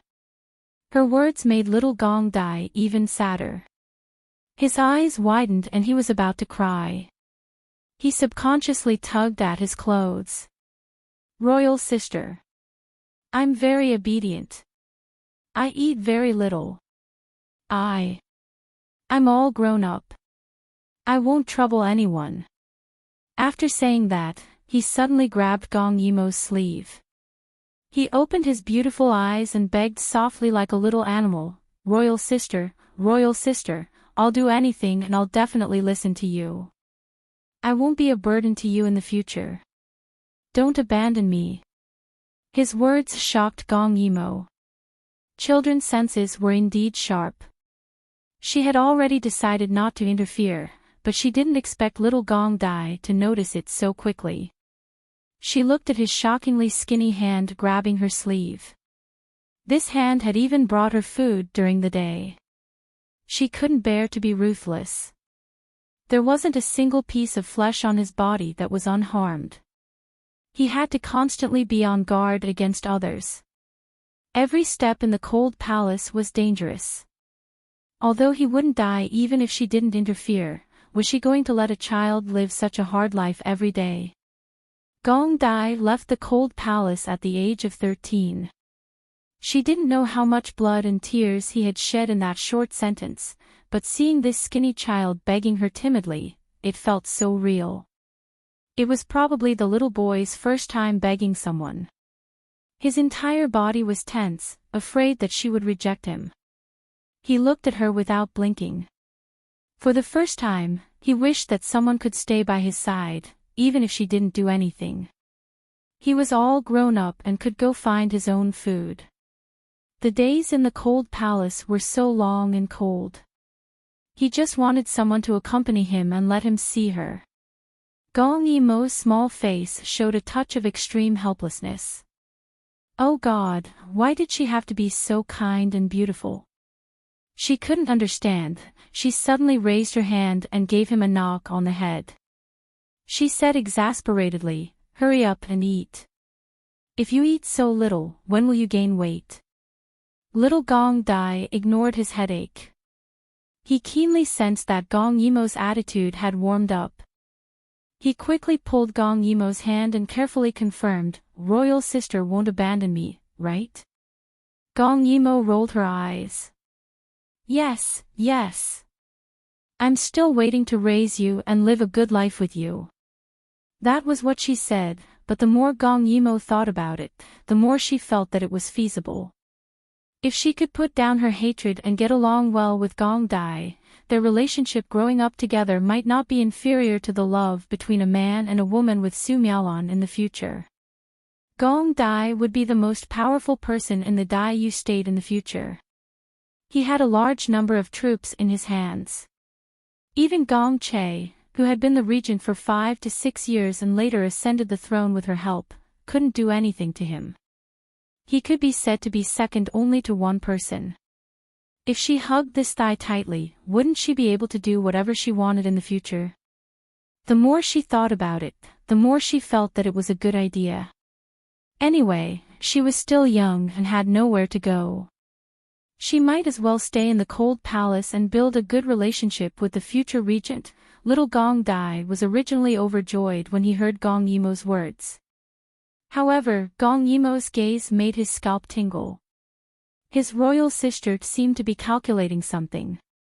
She looked like she was waiting for a good offer. However, he was very happy that he was valued by her. He was really well behaved. Those eyes revealed a hint of intelligence. If he was raised well, he might become a good and upright regent in the future, and not a demon who could cure children who cried at night. Gong Yimo patted his head. She thought that since she had already decided to raise him, if he still sided with Su Miaolon in the future, she would break his legs the way she raised him.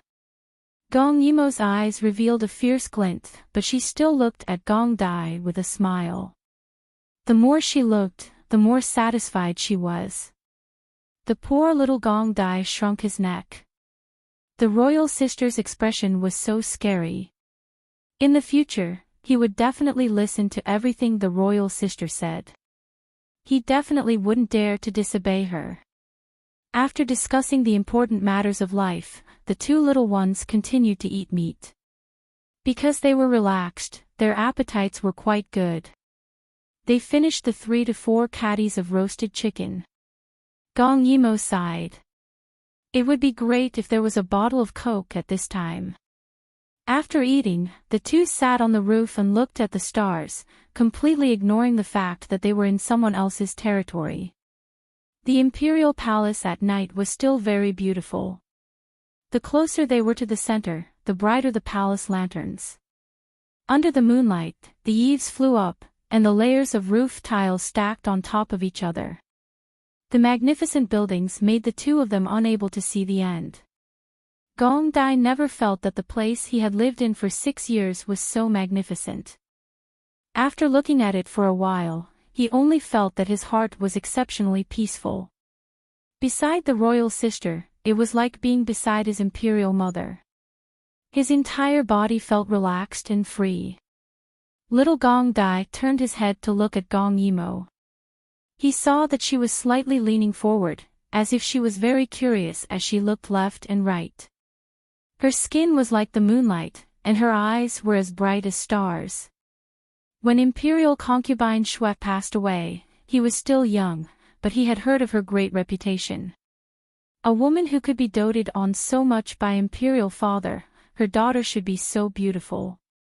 However, after she died, the people in the harem never mentioned her name again. So, even now, he still didn't know what this royal sister's name was. Royal sister. Gong Yimo turned her head back, asking with her eyes.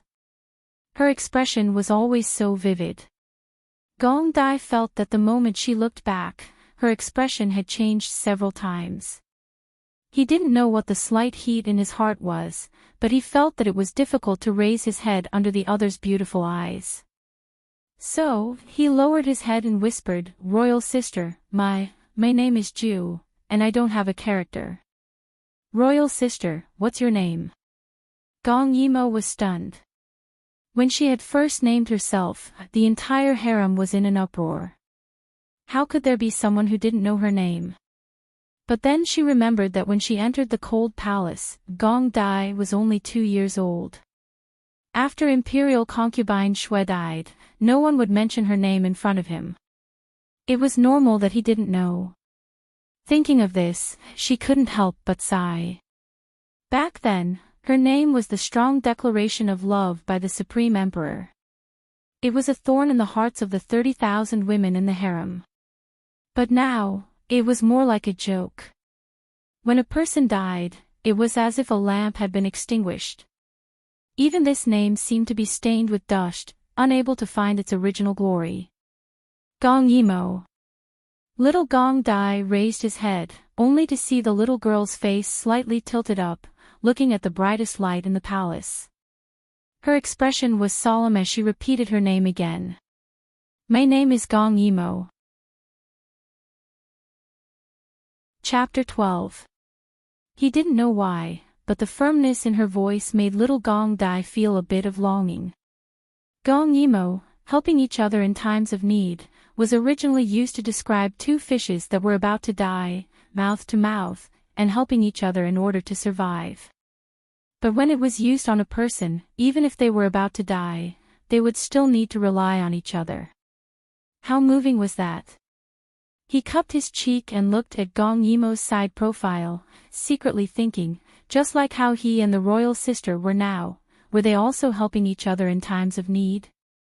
Gong Yimo, what a good name. He never thought that this name would leave a deep imprint on his body like this moonlit night, a memory that he would never forget for the rest of his life. Xue Fei's death caused this name to be covered in dust, but in little Gong Dai's eyes, this name had a different meaning, giving it a new luster. After finishing her martial arts practice early in the morning, Gong Yimo sat in the courtyard with a bitter face, not knowing whether to laugh or cry. Just now, she had a sudden impulse to tidy up the things in her space. This space was originally very useless. Not only did it not have a spirit spring, but it also couldn't store living things, which made her the most annoyed. Unfortunately, in her previous life, she had transmigrated at a very unlucky time, so there weren't many useful things in her space. Before transmigrating, she loved to travel, so her space was mostly filled with wilderness supplies and daily necessities.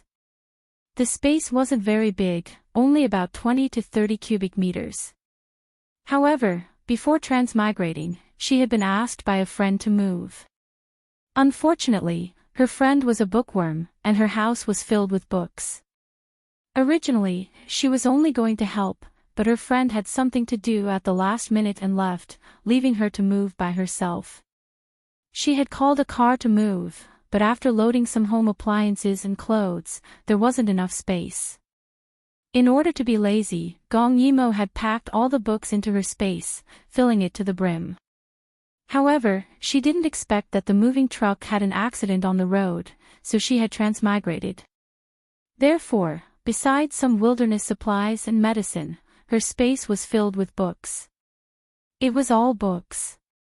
In her previous life, when she was studying martial arts at Yunding Mountain, she read a lot of books in her free time. Later, when she went down the mountain, for Gong Che, she secretly helped him transport weapons, so she moved all the books out of her space. Later, when the prince's residence burned down, the books were burned. She regretted it for a while, and didn't expect that after transmigrating, these books would come back. Gong Yimo's mouth, if she had known that she would transmigrate, she would have gotten a few guns. However, these books were very useful. Her interest, of course, because of these books, she was able to help Gong Che in her previous life. However, it was because she brought too many advanced technologies into this space and time, that caused many tragedies. SSSSSS. Gong Yimo, S 2. Of testes to know what to teach tis t. To s tut. Forget it, let's start with learning how to read.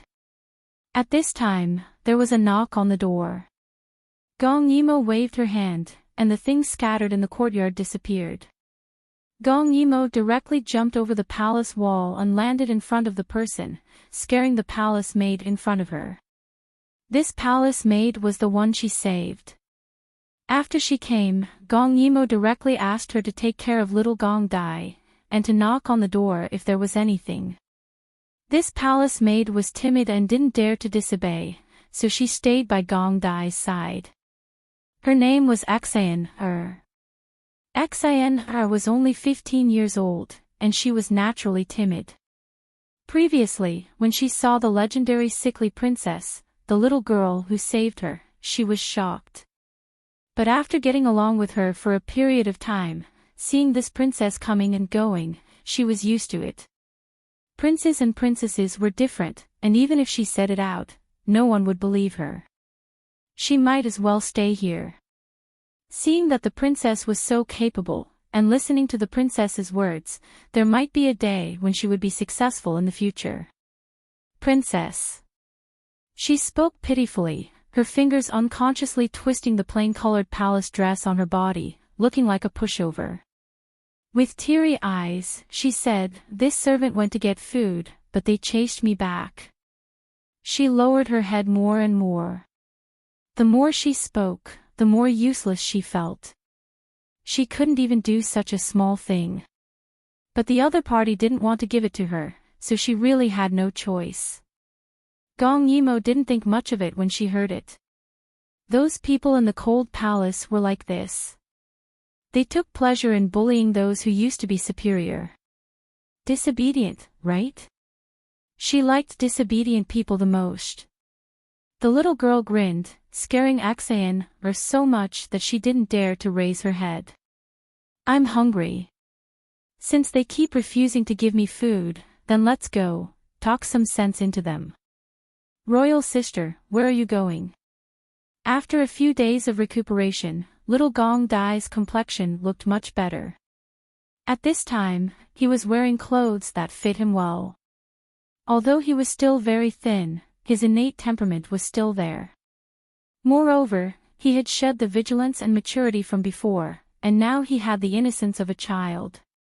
Gong Yimo nodded, thinking that when he was fattened up in the future, he would still be a tender bun. "It's fine. I'll bring Axayan to meet some people. We'll be back soon. He knew that Royal Sister was going to find trouble with those people in the cold palace for him. As a prince, how could he trouble his sister? Therefore, he blinked and said with a serious expression, I want to go too. Gong Yimo shook her head. Gong Dai was in the cold palace, but there were still people trying to assassinate him every few days. It was clear that there were people above who were afraid of his identity as a prince. Since that was the case, she would be the only one in the limelight. In any case, she had decided to raise him. When he was still young, she would spare no effort to protect him. Thinking about it, she was really fearless. She was almost moved by her own motherly glory. In a short period of time, Gong Yimo already had authority in Gong Dai's heart. If his sister said that he couldn't go, then there was definitely no room for objection. Therefore, even if he was unwilling, Gong Dai still went back to practice the calligraphy that his sister had taught him a few days ago. A sense of powerlessness made little Gong Dai break the branch when he used it to write. Royal Sister was clearly not much older than him, but she protected him in everything. When could he grow up to be someone like Imperial Father? When that time came, he would definitely not allow anyone to harm a single hair on Royal Sister's head. When Gong Yimo arrived at the residence of the palace servants in the cold palace, they had already eaten. This made Gong Yimo very angry. She kicked open the courtyard door. 7 or 8 palace servants stared at Gong Yimo in a daze, their gazes rather unfriendly. Oh! Isn't this Your Highness the Princess? Look at you, you've actually recovered. You're truly a blessed person. The one who said this was the nanny in charge of the cold palace. Her surname was Su. She was now old and no longer had the opportunity to climb up the social ladder. Therefore, her gaze was very gloomy, and she also seemed to be smiling when she spoke. Gong Yimo also didn't like to beat around the bush. She grinned like a cute girl, as if she wasn't the one who had kicked open the door just now. Nanny Su, this is your fault. This princess hasn't eaten yet, but you've already finished eating. You should know that Imperial Father banished me to the cold palace, but he didn't remove my princess status. Your actions are very disrespectful. Chapter 13. The palace servants on the side all showed disdain when they heard this. Banishing to the cold palace was equivalent to being imprisoned for life. They would never be able to see the emperor again. Even if they were disrespectful and harsh to their master, who would know? Su Mama sneered. She stared at Gong Yimo's small figure with a biting cold light in her eyes. Princess, you're so arrogant. It's a pity that Su Mama isn't scared. You broke the courtyard door just now. How do you think you should pay for this? If it was really a child, seeing Gong Yimo's ferocious appearance, it should have been scared away. But who was Gong Yimo? She stood there with a smile, not afraid of the daggers in the other party's eyes at all. Su Mama, are you really not afraid that I, Gong Yimo, will be able to make a comeback one day? The small child's voice was obviously immature, but her manner was steady and magnanimous. She already had the demeanor of a princess. Before Su Mama could speak, Gong Yimo smiled again. My Dayu State's dynasty is famous for its military prowess. It has countless vassal states. Imperial Father didn't abolish my status as a princess. Perhaps in the future, when a foreign country asks for my hand in marriage, Imperial Father will show his magnanimity and allow me to marry into a country. As she spoke, her smile became even sweeter. When that time comes, if Imperial Father finds out that I'm being disciplined in the cold palace, but even my food is being treated harshly, I don't know if he will stand up for me. Her words caused the expressions of the palace servants present to change. The main reason was that there was only one princess who had been banished to the cold palace. They unconsciously treated her the same way they treated the imperial concubines and princes. They didn't think that she would have a chance to make a comeback in the future. After all, if she really wanted to marry into the imperial harem, many concubines would be unwilling. After thinking about it, only this princess was the most suitable. Su Mama's expression changed several times.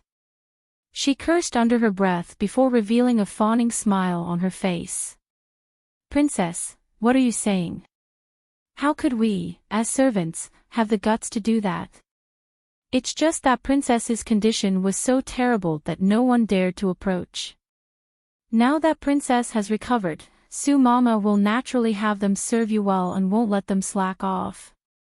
After speaking, the two of them looked at each other and reached a silent agreement. Gong Yimo looked at her and blinked, then smiled sweetly. If that's the case, then I've wronged Su Mama. Su Mama, please hurry. This princess is hungry. After saying that, she left with Axayan, whose legs had already turned to jelly. Nanny Su gloomily looked at her back, her heart full of anger and unwillingness. Laifu, too. Not long after Gong Yimo returned, a palace servant delivered 3 dishes and a soup. Although it was cold, it was much better than the leftovers from before. She climbed over the wall and brought Gong Dai over to let Axayan, tell him what happened. Gong Dai used his chopsticks to poke at the rice in front of him. His expression was cold as he snorted, "What's the point of reasoning with this kind of palace servant? We should directly let them know our power. If they don't accept it, we'll beat them until they accept it." Gong Yimo, who was drinking soup, almost spat it out. So this child had formed such a concept at such a young age. She hit him on the head with her chopsticks, her eyes wide open. What's the use of showing off in a moment of anger? Right now, we're small and weak, so we have to keep a low profile, understand? Keep a low profile. She shouted for him to keep a low profile. Her eyes turned and she lowered her voice sneakily. It's not good to expose our trump card too early. What we have to do is to not make a move and sit still. Once we make a move, we have to cut the weeds and eliminate the roots. Do you understand? Gong Dai covered his head with a look of worship. I understand. Royal sister was still the best. But of course, there was no point in arguing with those people. When he grew up, he would definitely cut the weeds and eliminate the roots of those behind the scenes. The more he thought about it, the weaker he felt. Gong Dai said firmly, "Royal sister, I want to learn martial arts." This made Gong Yimo a little hesitant. Back then, it was because Gong Dai's martial arts were far superior to hers that she ended up like that. Gong Yimo was a little afraid in her heart. After all, Gong Dai was a good seedling who was born to practice martial arts. She always felt a little uneasy in her heart. However, little Gong Dai did not know that. The more he thought about it, the more he felt that it was feasible. He directly tugged at Gong Yimo's sleeve and said softly, "Royal sister. Just agree. I'm not afraid of hardship. When I start practicing martial arts, I won't let anyone touch you at all." The determination in his eyes moved Gong Yimo slightly. She patted his head. The child in front of her clearly regarded her as the only person he trusted. If this kind of feeling would change in the future, she, Gong Yimo, would accept it. "Okay, I'll teach you," Gong Dai said excitedly. Seeing that he finally had the romantic appearance of a 6-year-old child, Gong Yimo smiled slightly. Her similarly young face was filled with unquestionable confidence. "Not only will I make you a martial arts expert, I will also let you know the heavens above and the earth below, and hold the supreme imperial power." Her slow words not only stunned Axayan, even Gong Dai's little face became serious. Gong Yimo looked at the child in front of her with her chin in her hand. Her voice was soft and slow. "Royal sister will give you whatever you want. Now, I only have one question for you. Although her tone was so gentle, Gong Dai could hear the unprecedented seriousness in her voice. Will you betray me in the future? Gong Yimo winked playfully. She felt that it was a little childish for her to ask a 6-year-old child for a promise. Unexpectedly, Gong Dai's expression became serious. He looked seriously at Gong Yimo, his eyes flashing with a strange light. After a moment, he said slowly and firmly. Gong family's ancestors above. The third generation of the 9th emperor, Zhang Xian, hereby swears. In this life, I will never do anything to harm Gong Yimo. If I violate this promise, may the heavens punish me and the earth destroy me. My soul will not enter the bloodline after death, and I will be abandoned by both man and God. The childish voice echoed in the empty cold autumn garden. After floating into the sky turned from cloudy to sunny. Rays of golden light sprinkled down and fell on Gong Dai's body through the window. It seemed to form layers of light binding him, causing his entire body to glow. Gong Yimo's eyes widened in shock.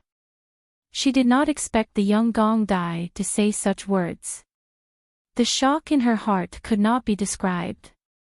She excitedly patted him on the shoulder and said heroically, "Okay, in the future, if I, Gong Yimo, have a share, then you, Gong Dai, have a share. In the future, we will be siblings. We will enjoy blessings and endure hardships together."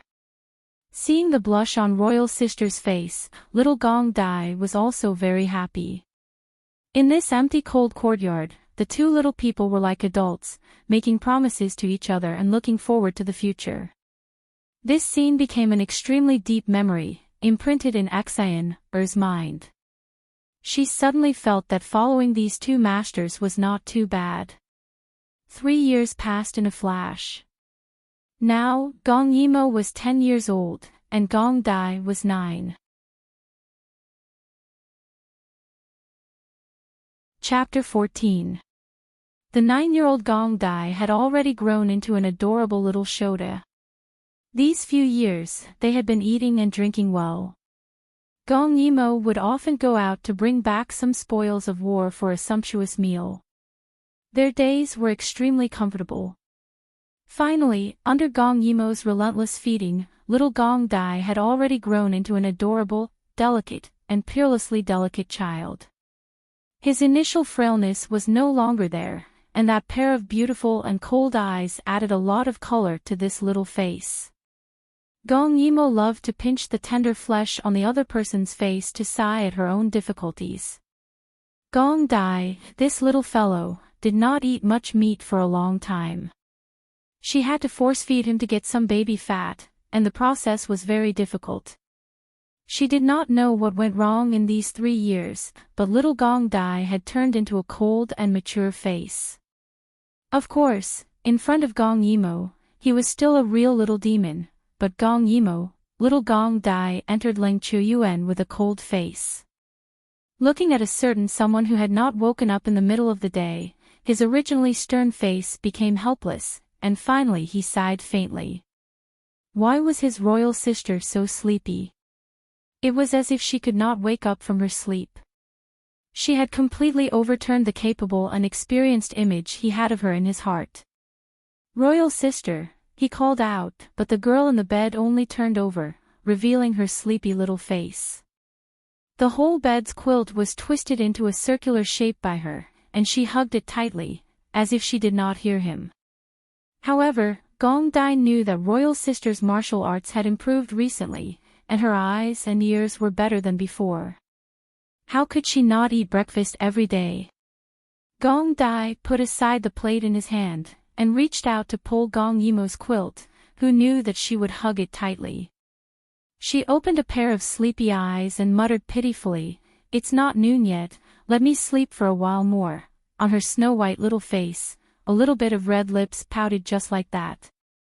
Looking at it, Gong Dai had an inexplicable impulse to bite off that little bit of red lips. He shook his head cruelly, shaking away those thoughts. "You said yesterday that you would teach me 2 new subjects today, biology and geography." You can't go back on your word. Speaking of this, Gong Yimo only wanted to let out a long sigh. Gong Dai's IQ was off the charts. Gong Emo felt that the stock of knowledge in her brain would soon be used up. She would be able to learn many things after being taught once, and she would even be able to draw inferences about other things. She squinted her eyes and sized him up. Gong Dai seemed to have just taken a bath. That's right, he woke up early every day and practiced for 4 hours without stopping. If this continued, he would surpass her in a few years. The more she thought about it, the more frustrated she felt. Comparisons were odious. She was reborn, but she couldn't even catch up with a native. But, what did it matter? Gong Yimo thought proudly that such an outstanding child would listen to everything she said. Then what was the point of her being so diligent? She had someone to rely on, so there was no need to panic. So she took advantage of Gong Dai's stupor to pull out the quilt. She pretended not to hear and continued to sleep. Gong Dai looked at his empty hands and sighed helplessly again. His cold eyes flashed with a trace of amusement. In that case, don't blame me for being ruthless. Gong Dai finished speaking very domineeringly. He kicked off his shoes and got under the quilt. Gong Yimo's scent hit him in the face, causing him to squint slightly. However, his hand was already very disobediently placed on Gong Yimo's waist. Gong Yimo curled into a ball as if she had been electrocuted. She laughed and scolded at the same time. Gong Xiaoju! How dare you! You dare to tickle me, you're dead. Gong Yimo was extremely ticklish. Her feet, armpits, neck, waist, thighs, and even her knees were all fatal places. However, Gong Dai was not afraid of being ticklish, or rather, he was very tolerant. So every time, Gong Yimo ended up begging for mercy. But this time was different. The day before yesterday, her internal strength had just broken through to the 3rd layer of wind and nature. Suppressing Gong Dai, who was only at the 2nd layer, could be said to be a piece of cake. In a short while, she used her absolute internal strength to suppress Gong Dai. Her whole body straddled him, and she laughed very proudly. Ha ha ha, Gong Xiaoju, you also have a day like this. Gong Dai's hands were pressed down by Gong Yimo, and he couldn't move. His jade face flushed red. Too slow, he had to work harder. He didn't want to be overwhelmed by royal sister. Gong Yimo's hands quickly tied Gong Ju's hands above his head. She laughed in a way that made Gong Ju want to hit her. She squinted her eyes, and her face was still flushed from the exercise. Her skin was tender and looked very charming. Gong Ju was fascinated by her appearance. It wasn't until he felt the pain on his face that he realized she was pinching his face again. Damn it, sooner or later, he will practice to get rid of this baby fat. Royal sister. His tone was very helpless. It's almost noon, you should eat breakfast first. As he spoke, he gestured with his eyes to the plate he brought. However, Gong Yimo had just woken up, and her stomach was not hungry. Instead, she took out a feather from somewhere and smiled. Don't change the subject. Today, I must see if you are really not afraid of being ticklish. She quickly slid the feather over Gong Dai's neck.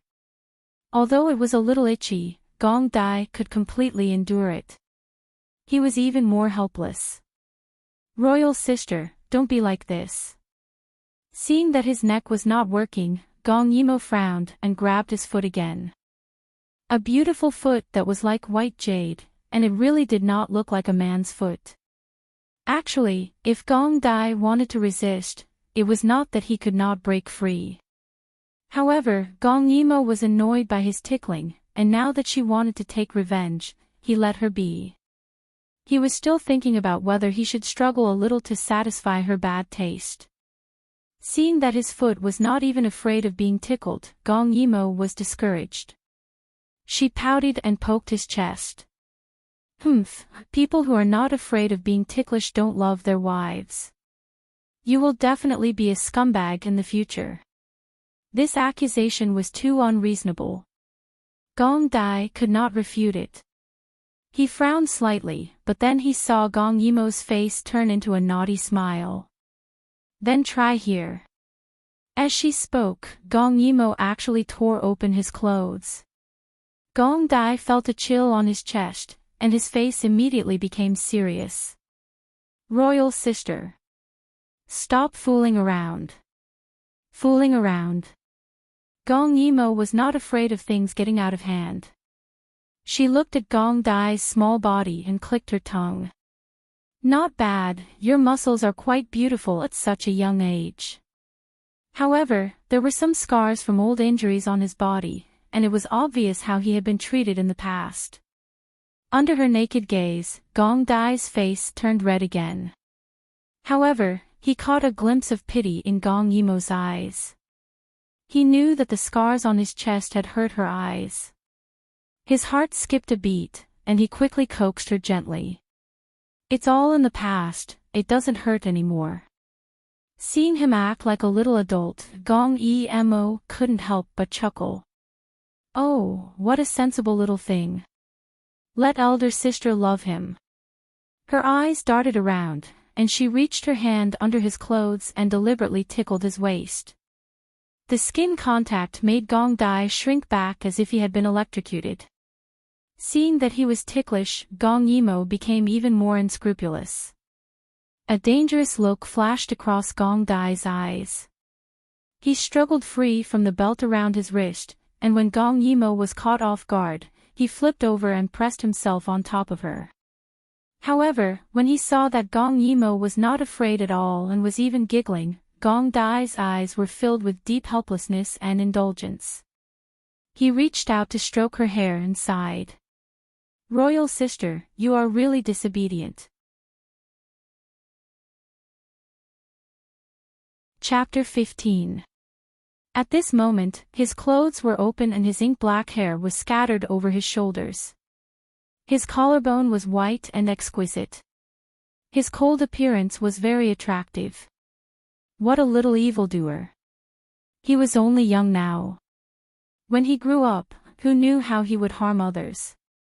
Gong Yimo giggled, if you dare to tickle me, I'll tear down your Hanchan court so that you have nowhere to go.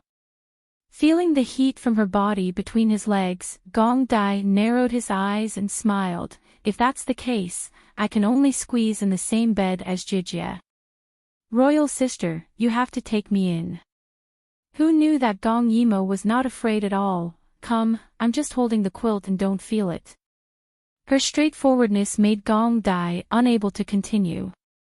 Although he was intelligent, he was still young and could not be as thick-skinned as Gong Yimo.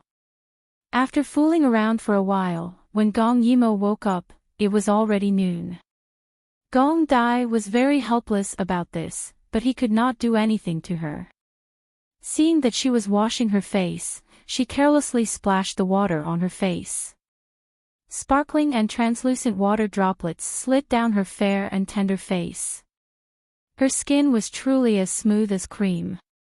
The little lass was gradually growing up and her future appearance could already be seen.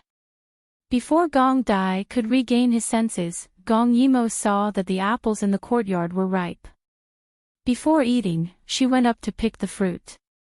Her laughter and accent, or soft persuasion, were the most lively scenes in the cold palace. Gong Dai, who was practicing calligraphy in the courtyard, shook his head, as if he wanted to finish writing before eating without being disturbed. However, the corners of his mouth could not help but curl up. Sometimes, he would think, if he had not met Gong Yimo, he might have survived in the cold palace. However, what kind of cold-blooded and heartless person would he have become? Before meeting her, Gong Dai felt that everyone in the world owed him. When he gained power in the future, he would definitely make those people pay with their blood. However, that kind of ruthless mood seemed to have been hidden after meeting her. He would become whatever she liked him to be. If she didn't like the side of him that was filled with hostility, then he would give it up. It was that simple. Gong Dai's heart was calm as he wrote down the last word. Unfortunately, the peaceful days did not last long. Gong Dai did not know that danger was gradually approaching because of the arrival of his loved ones. He was destined to walk a path filled with blood and slaughter. However, if he had Gong Yimo with him on this path, he would treat everything as scenery. Your Highness, the Prime Minister has sent a message saying that Jinshi of Gojoseon has sent his son, Li Changfeng, to congratulate the Empress Dowager on her birthday. They are already on their way. A noble woman with cloud-like hair and a phoenix robe was leaning on the phoenix couch with her eyes closed. When she heard the voice of the head palace maid beside her, she slowly opened her eyes. The moment she opened her eyes, a cold light flashed through them. Over the years, this Jinshi of Gojoseon can be considered considerate. He has sent so many people, but they were all stopped by me. If it weren't for the fact that Jinshi of Gojoseon can't return to the capital, the one who is here today would not be his son. The head palace maid on the side did not dare to speak. The Empress thought of something and said, "How is the child in the cold palace?" There had been no news of the child's death for so many years. Presumably, even if he was alive, he would be a cowardly and pitiful creature. Now, he came in handy. The head palace maid hesitated for a moment before saying, "A few years ago, when the little princess of the cold palace woke up, she was extremely arrogant and domineering. It is said that she took the 9th prince as a servant. Many people have heard that the little princess beat and scolded the 9th prince.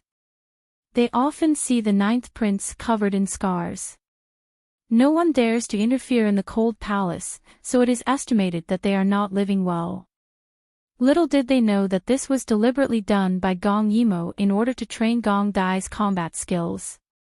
The Empress covered her mouth and laughed coldly. Her pair of long and narrow phoenix eyes narrowed slightly. "I almost forgot about that child, Xue Fei. Now, these two children, one is arrogant and brainless, the other mediocre and incompetent, but they still have some value.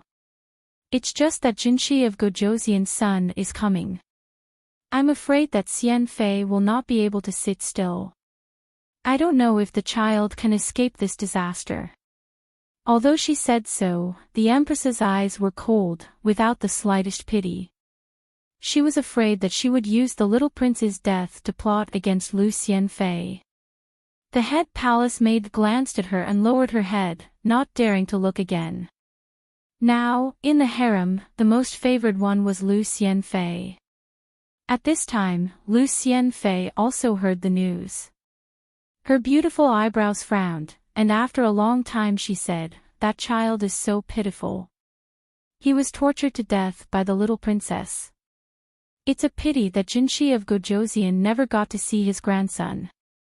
Saying so, she signaled to send her #1 expert to make sure nothing goes wrong. Her subordinates quickly went to carry out the order. They did not expect Lu Xianfei to be so cautious. Also, if she was not cautious, she would not have climbed to this position. At night, Gong Yimo was teaching Gong Dai to read. Because she woke up late in the day, Gong Yimo had become a complete night owl. She often went to bed in the middle of the night, and the later it was at night, the more energetic she became. Gong Dai could only accompany her. In the past 3 years, Gong Dai often had a feeling of enlightenment. He did not know why the royal sister knew so much, but he was sure that what the royal sister taught him was something that even the most knowledgeable grand tutor of the academy did not know. He would not ask the royal sister how she knew, perhaps she was not immortal. Seeing that it was late, Gong Yimo was ready to let the people go to rest. However, Gong Dai was still in high spirits. Xian brought in some cakes for supper. Where did this cake come from? Gong Yimo asked vaguely, holding a piece in her mouth. Xian laughed softly. "I heard that it was the son of the newly promoted concubine Li in the palace. She is the emperor's biological cousin. They have had a good relationship since they were young. Moreover, it will be the Empress Dowager's birthday soon. Two happy events have come at once. Therefore, the Emperor is very happy and bestows rewards like water. Xian's voice was still soft, but she was popular in the cold palace. Many people wanted to know the news of Gong Yimo and Gong Dai through her, and she was happy to ask Gong Yimo.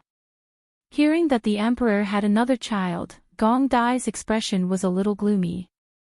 He did not know whether he was alive or dead, but over there, children were being born one after another.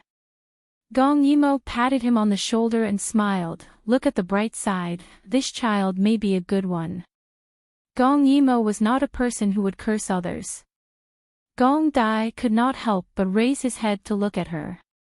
Gong Yimo sighed. Imperial concubine Li is the emperor's cousin, which means she is a close relative, and the child of a close relative is likely to be born with a congenital disability. Her words made Gong Dai slightly stunned. At this time, Xian also interrupted, so it's like that. Before entering the palace, the aunt who treated me very well gave birth to a foolish child. She is her husband's cousin.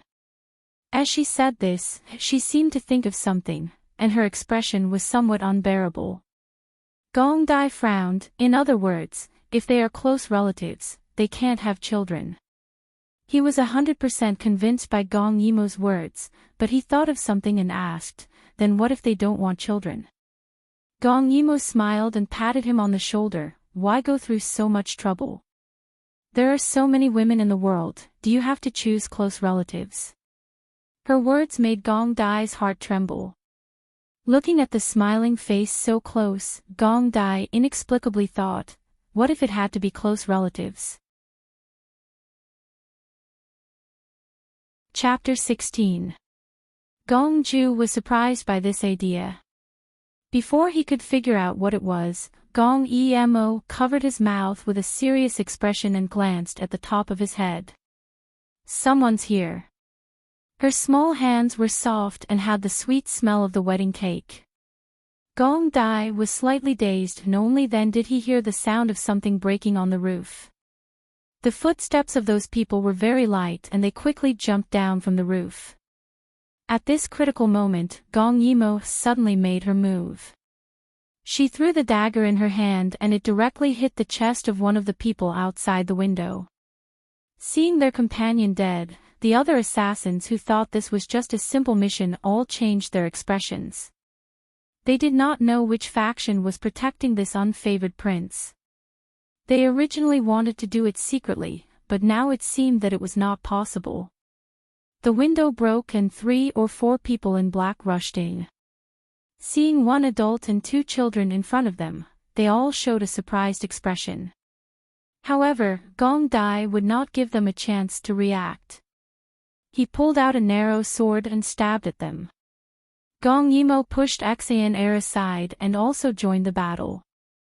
The leader of the men in black never thought that the 2 children he thought were useless would have such skills. Thinking of Lu Xianfei, his eyes became fierce. Now that the son of Jinshi of Gojoseon was coming, it was hard to guarantee that His Highness would not find out the truth in the future. It would definitely be a threat to Her Highness and His Highness. In front of him were just 2 children. Today he must kill these 2 hidden dangers in the cradle. Gong Yimo felt that something was wrong as soon as they started fighting. The people who came were all experts, and every move they made was aimed at Gong Dai. She did not know who was so cautious and so generous that they would not care about the consequences of killing a child. Gong Dai had never really fought with anyone before.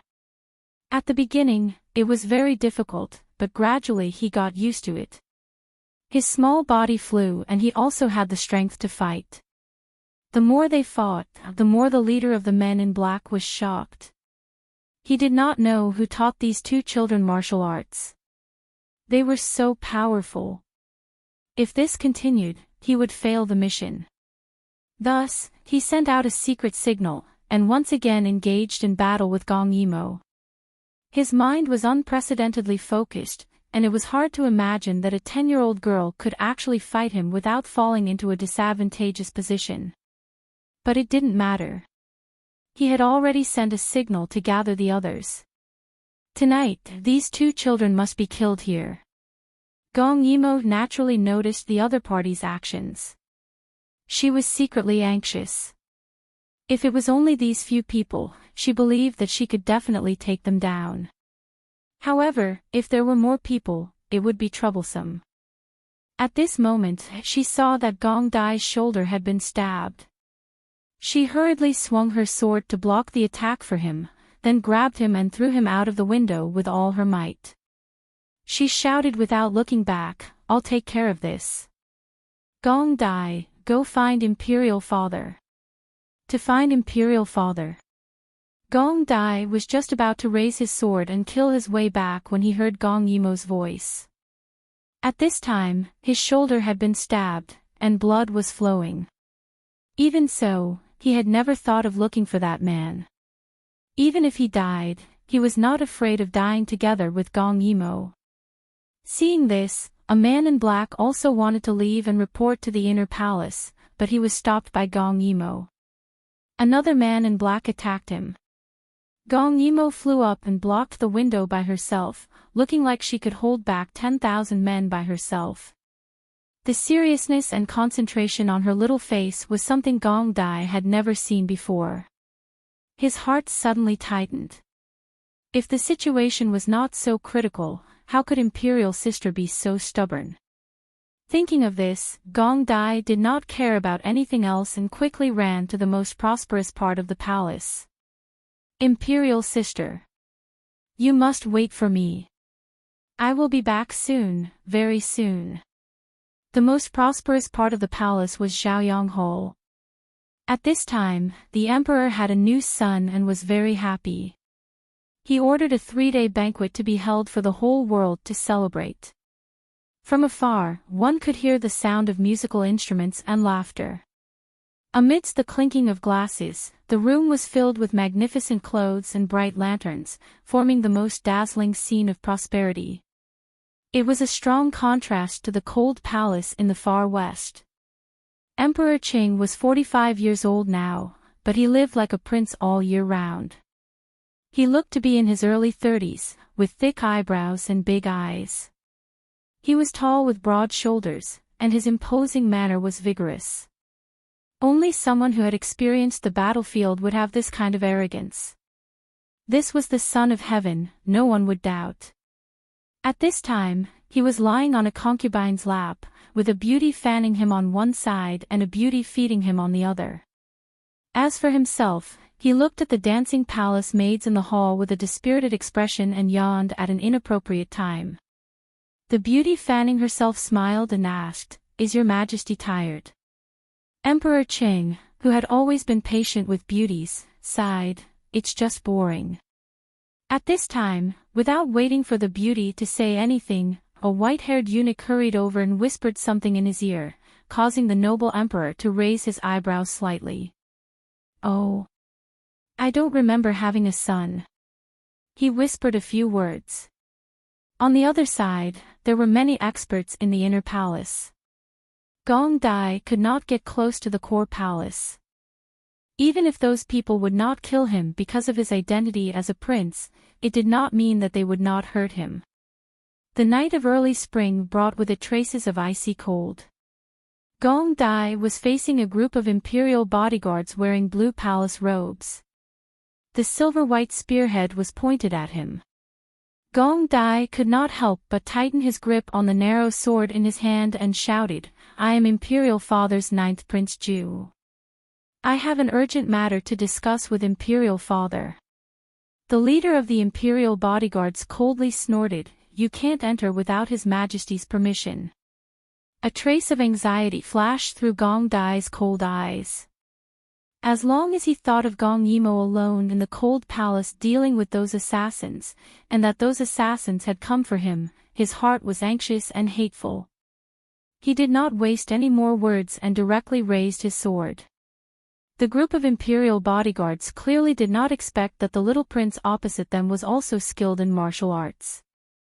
Moreover, his martial arts were strong. They were ordered to stop here and quickly sent someone to report. But what they did not expect was that they could not stop the other party at all. A group of 12 people, except for one person who left, were not Gong Dai's opponent. Blood splattered everywhere. The guards realized that the other party was not showing any mercy at all. They hurriedly used their body protection to resist, but the gap was still the gap. Under Gong Ju's relentless attacks, they were gradually defeated. Not to mention resisting, it became difficult to even save their own lives. And this entanglement changed after Gong Dai killed the first person.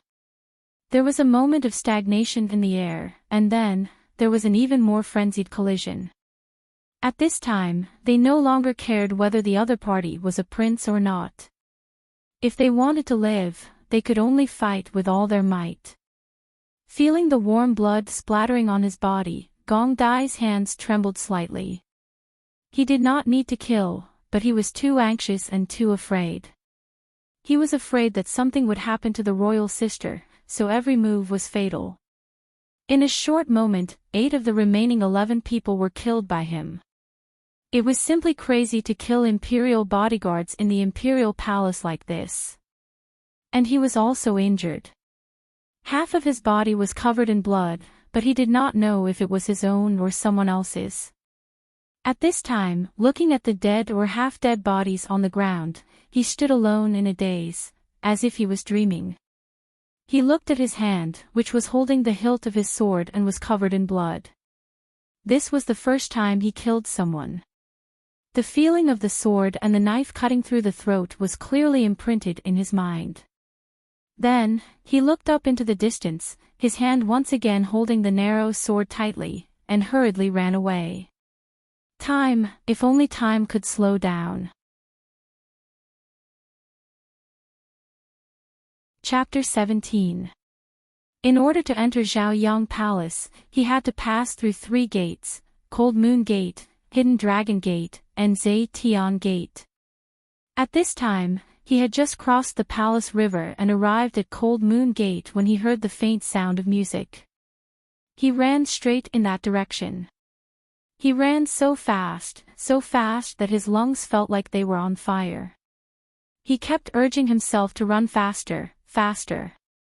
A gust of cold wind whistled and rain fell from the sky, covering the sky. The whole palace was so big and magnificent, but under the darkness and palace lanterns, it looked solemn and indifferent. Gong Dai was running like a leaf in a race of life and death. However, he was stopped again. This time, the people who stopped him were the same as before, palace guards. However, from their calm eyes, Gong Dai was secretly vigilant.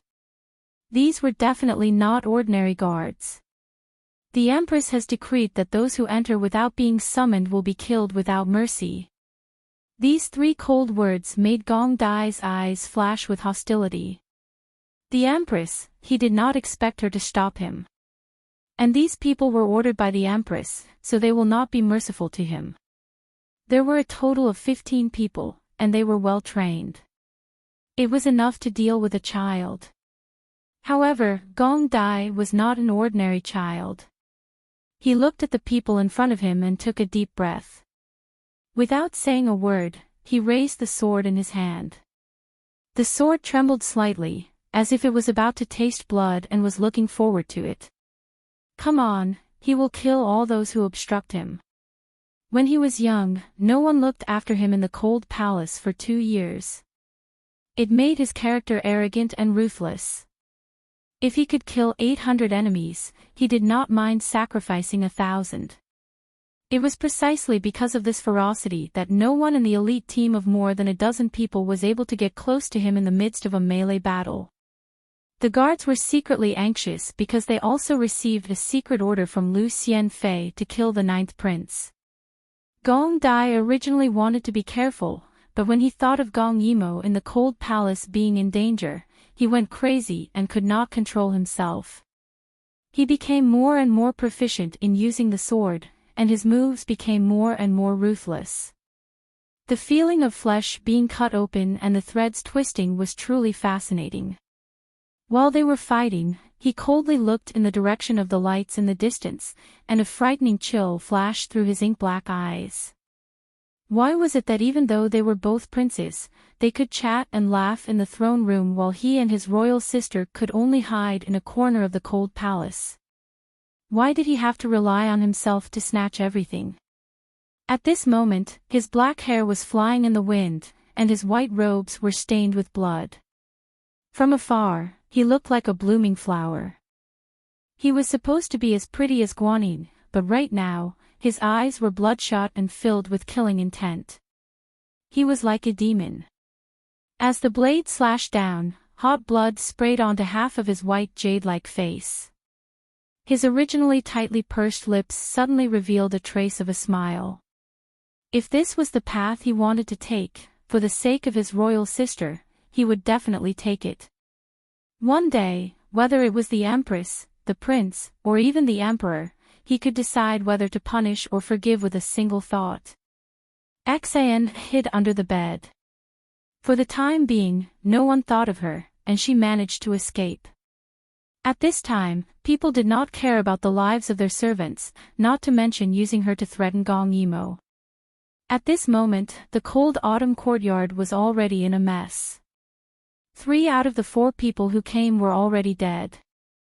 Their fight had also gradually spread from the room to the courtyard. Gong Yimo twirled the long sword in his hand. He looked calm and unruffled, and even had the time to make sarcastic remarks. Looking at how you act on your own, you must be very important to your master. Unfortunately, does your master know how weak you are? You even need to find help to kill a child. Now, he was the only one left out of the 4 black-clothed men, but he was not afraid at all. He estimated that the others should be arriving soon. At that time, he would first kill the princess, and then kill the escaped prince. He was not worried that Gong Dai would escape. If the imperial palace was so easy to break into, the emperor would have died thousands of times. Perhaps he did not need to do anything, and the little prince would have died in the hands of those in the imperial harem. Looking at the little girl in front of him, Lu Mo felt a trace of admiration for no reason. At this moment, the other party was covered in blood, but she was talking to him with assurance. It was just a stall for time. Hearing the sound of footsteps approaching from afar, Lu Mo sighed and sneered, "It seems that my people have arrived first. You are destined to die here today." Not long after, a small team of 12 people slowly walked out of the night and hid behind Lu Mo. Even if Lu Mo's face could not be seen, he could hear his pride. You still want to wait for the little prince to call for help? That's simply wishful thinking. Perhaps before the emperor knew, he had already been killed at the 3rd checkpoint. Now, he's probably already dead. If that is the case, you have underestimated the emperor. Gong Yimo looked at the newly appeared black-clothed men with murderous eyes. She smiled tiredly, "Is that so?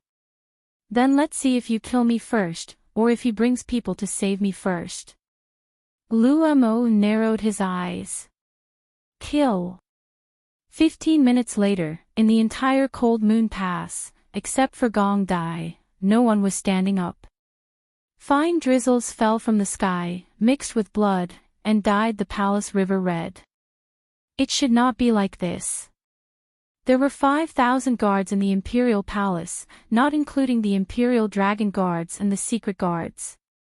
However, no one came to stop him when he killed all these people. Gong Dai understood. His eyes shot toward Zhao Yang Palace like lightning. However, after taking a step, he knelt down on one knee and supported himself with his narrow sword. The pain and emptiness all over his body showed that he was exhausted. However, when he thought of Gong Yimo who was left in the cold palace, Gong Dai gritted his teeth and stood up. His black hair stuck to his forehead. Among the messy hair was his shockingly bright black eyes. He had to meet Imperial Father. After passing through Cold Moon Pass, he endured through Hidden Dragon Pass like he was bathed in blood. When he finally reached Zetian Pass, his small figure was completely covered in blood. At this moment, he stood proudly and stubbornly, looking at the people who blocked his path with hatred. Why did they block him? Why? It was a white-haired eunuch. Gong Dai remembered him. He was the #1 person by the emperor's side, Changshi. At this moment, he sighed with a solemn expression. When he spoke again, it was as if he was coaxing a disobedient child. Greetings to your highness the 9th prince. May I know why your highness the 9th prince barged in without being summoned? Gong Dai lightly swung his narrow sword. Dark red blood splattered on the ground. He was standing here with a single breath. He was already an arrow at the end of its flight. At this moment, his eyes were red and he said in a hoarse voice, I urgently request to see Imperial Father. I hope Eunuch Gong can pass on the message. He looked earnestly at Changshi. He had no more time. He hoped that the other party would let him go. He believed that he was able to come here because of Imperial Father's instructions. Thus, Imperial Father should want to see him. However, Changshi shook his head and sighed. Please return to the cold palace, your highness the 9th prince. His Majesty has decreed that today is a day of celebration. He will pardon your highness from the death penalty for barging into the palace. If there is a next time, you will be executed without mercy. Executed without mercy. These 4 words were infused with internal energy. They circled around Zetian Pass like a high wall pressing down, causing despair to rise in people's hearts. Chapter 18. Gong Dai's eyes were about to bleed. He stared at Changshi. Monstrous anger and unwillingness almost drowned him. This was the father he still had some longing for in his heart. On one hand, he was celebrating a newborn's birthday, on the other hand, he was telling his other son that he would not spare him. The royal family was ruthless, fickle and unjust. Since that was the case, why did he have to take this step himself? To play around. Listening to the music that was already very clear in his ears, Gong Dai closed his eyes. When he opened them again, there was no trace of pain in his eyes, only killing intent. Even if it meant death. He also wanted to see the emperor. He did not believe that the emperor would tolerate someone killing his children under his nose. Changshi did not expect Gong Dai to still have strength. He was a martial artist himself, and was also the #1 expert in the palace. How could he not see that Gong Dai was already an arrow at the end of its flight? Seeing the narrow sword coming at him, Changshi swung his horsetail whisk and said, Your Highness, you are not this servant's opponent. Please go. But Gong Dai, who had already entered a state of madness, could not hear him at all. There was only killing in his mind. Kill, kill. As long as he killed enough people, the emperor would naturally come out to see him. Even if he came out to execute him. Wind in nature was originally an extremely peaceful cultivation method, but the more Gong Dai used it, the more murderous it became. His limbs were sore and numb. He did not know if it was the rain or the blood that was blurring his eyes. The sword in his hand became heavier and heavier. Every time he swung it, it was as if he was carrying a heavy mountain. At this time, his heart was empty, as if it was missing a piece. He was really useless. He still dragged down the person he did not want to drag down the most. He could not even do something as simple as calling for reinforcements. How could he have the face to stay by the royal sister's side? This time, he was protected by the royal sister. What if next time, and the time after that? When he thought about how Gong Yimo would be in danger again because of him, Gong Dai could not forgive himself. How could he become stronger? He wanted to become stronger, even stronger.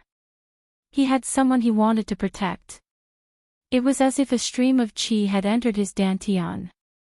Gong Dai felt his entire body relax. He had actually broken through at this moment. Chang Shi, who was originally just responding, let out a strange eh. It was this moment of distraction that allowed Gong Dai to slash his arm. He was stunned. It had been more than 10 years, and he had almost forgotten what it felt like to be injured. However, Gong Dai was not satisfied with just stabbing him. What he wanted to do was to kill him. At this moment, a burst of deep laughter sounded out. Chang Shi immediately blocked the attack and retreated a dozen or so meters before kneeling and shouting, "Welcome, Your Majesty. Your Majesty, Imperial Father." Gong Dai suddenly felt an emptiness in his heart. His expression suddenly became dazed. Because the palace doors were wide open, the music of Zhaoyang Hall floated out clearly. At this moment, Gong Dai's body swayed and he almost knelt down. He forced himself to open his eyes wide to look. From afar, he saw the palace lanterns flickering. Between the light and shadow, a group of people walked towards him. At the forefront, a man was striding forward with a golden crown on his head. The golden dragon robe on his body shone brilliantly under the light of the lanterns. As if he had played enough, Emperor Gong strode to the front of the hall. At this moment, he stood on the steps with the other palace officials, while Gong Dai stood alone at the bottom of the steps. On one side, there was a cluster of flowers and brocade, wealth and splendor, while on the other side, there was a cold wind and bleak, covered with scars. "You are my ninth son." Emperor Gong did not seem to remember the name of this child. He sneered, "You injured the imperial guards and forced your way into the forbidden palace. Could it be that you're not afraid of death?" His smile, as well as the haughty gazes of the imperial concubines, princes, and princesses standing behind him, made Gong Dai feel humiliated for no reason. His small and thin body stood upright in the cold wind, and his hands were trembling. Those gazes that implied sarcasm and evil intentions. Gong Dai closed his eyes again. He had to endure. He was alone in this imperial palace. Even if it was for the sake of his royal sister, he had to endure. Thinking of this, his body went limp and he knelt on one knee. His head was raised high, and he stared at the bright yellow figure with a hoarse voice as he pleaded loudly, "I beg Imperial Father to save royal sister. The cold palace was attacked by assassins, and royal sister is in danger. I beg Imperial Father to save her." He did not argue for himself, and he kept asking the emperor to save his life. Gong Dai was so proud and stubborn. Even if he knelt on one knee, he was still unwilling to lower his proud head. The emperor looked at him in amusement for a moment. He was really proud and unyielding. Unfortunately, the imperial palace did not need these things the most, so he did not say anything with pity in his eyes. The emperor's pressure spread coldly. Even if he could not see his expression, Gong Dai could feel his ridicule. The emperor looked down at him with such a supreme attitude, as if he was looking at an ant, or an ant that wanted to invade the imperial power. Gong Dai seemed to hear a woman's voice laughing at him. As if he was enlightened, at this moment, he understood. Gong Dai did not hesitate at all. He quickly lifted his clothes and knelt down on both knees, kowtowing to the ground. "I beg Imperial Father to save royal sister."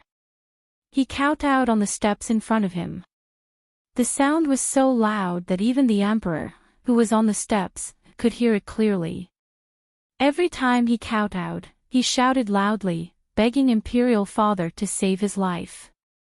His voice became more and more urgent, more and more sorrowful, as if he was weeping blood. Others could not see his expression, but they knew that he was kowtowing so hard.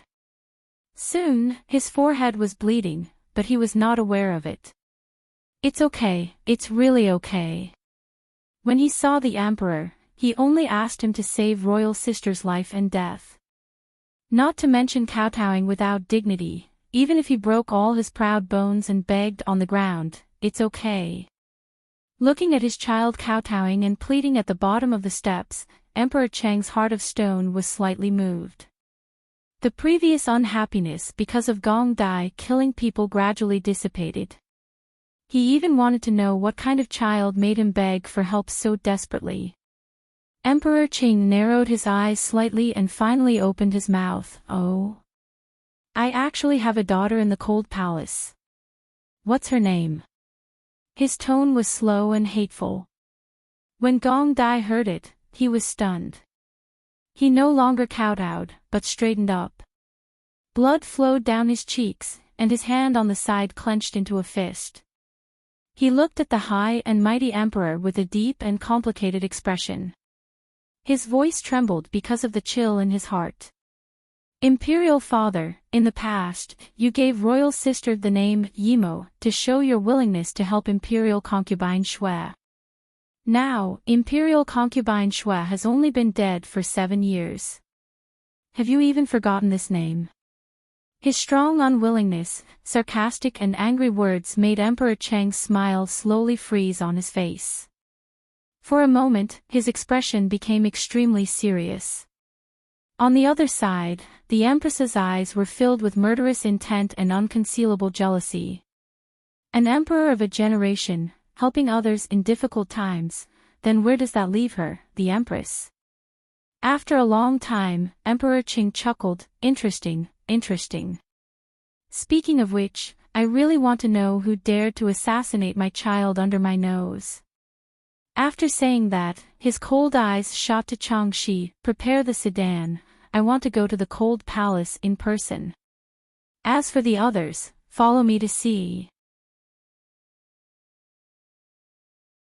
Chapter 19. His words made Gong Dai suddenly relax. He almost fainted, but he wanted to return to Gong Yimo's side. He had to be faster than these people. He couldn't even go first.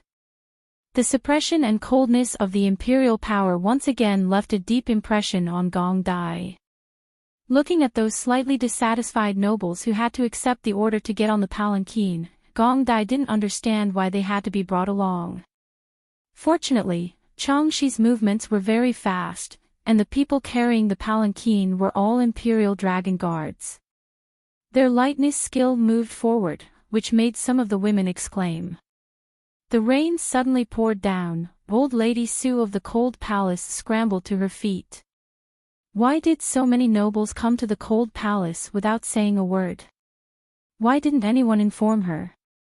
At this time, the rain had stopped. The whole Cold Palace was so dark and damp. Every corner seemed to be rotten and moldy, and the smell was very unpleasant. Mama Su trembled and crawled in front of the emperor's footsteps. She didn't move even when the water wet her clothes. The emperor didn't even look at her. He led the way and went straight to cold Chuyuan. The blood had begun to coagulate.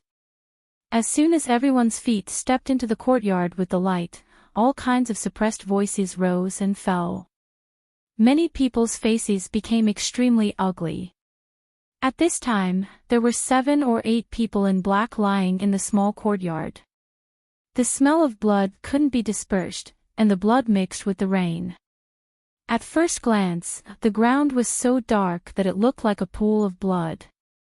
In the middle of the courtyard, a little girl sat on a square stone platform. The sudden appearance of the light made her body tremble slightly. At her feet was the dying Lu Mo.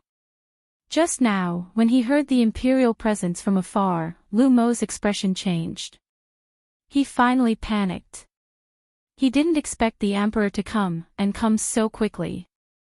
So he unwillingly let his subordinates retreat, and he himself stayed behind. In the end, he looked at Gong Yimo with uncontrollable anger. Such a chance. He actually failed to kill her. Unwilling to give up, Lu Mo stabbed his sword towards Gong Yimo's shoulder. He wanted to take advantage of the fact that she was dodging and quickly leave. Who would have thought that the heavily injured Gong Emo would not dodge when she heard his footsteps? He didn't know where she got her strength from, but she threw away her sword and let the opponent's sword stab into her shoulder. She didn't say a word as she grabbed the opponent's sword with one hand and stabbed Lu Mo's abdomen with the other. He had forced him to stay. It sounded simple, but it was actually extremely vicious. If Gong Dai had come a moment later, the one who would have survived would not have been her. Seeing Lu Mo fall, she pulled out the sword from her shoulder with her bloody hand. Her figure flashed, and she sat down on the stone platform. This was what everyone saw when they came in. This scene caused Lu Xianfei to scream out loud, her pair of big eyes instantly filled with tears. She glared at Gong Yimo hatefully. Gong Yimo caught the venomous look in her eyes and laughed softly. Royal sister. Gong Ju was about to step forward, but was stopped by Chang Shi. Under the bright palace lanterns, Gong Yimo's long hair hung loosely over her shoulders. Her ice-cold face hung low, and her body was covered in blood. Against the continuous rain, and the ground was littered with corpses. She suddenly raised her head and smiled, but everyone present trembled with fear.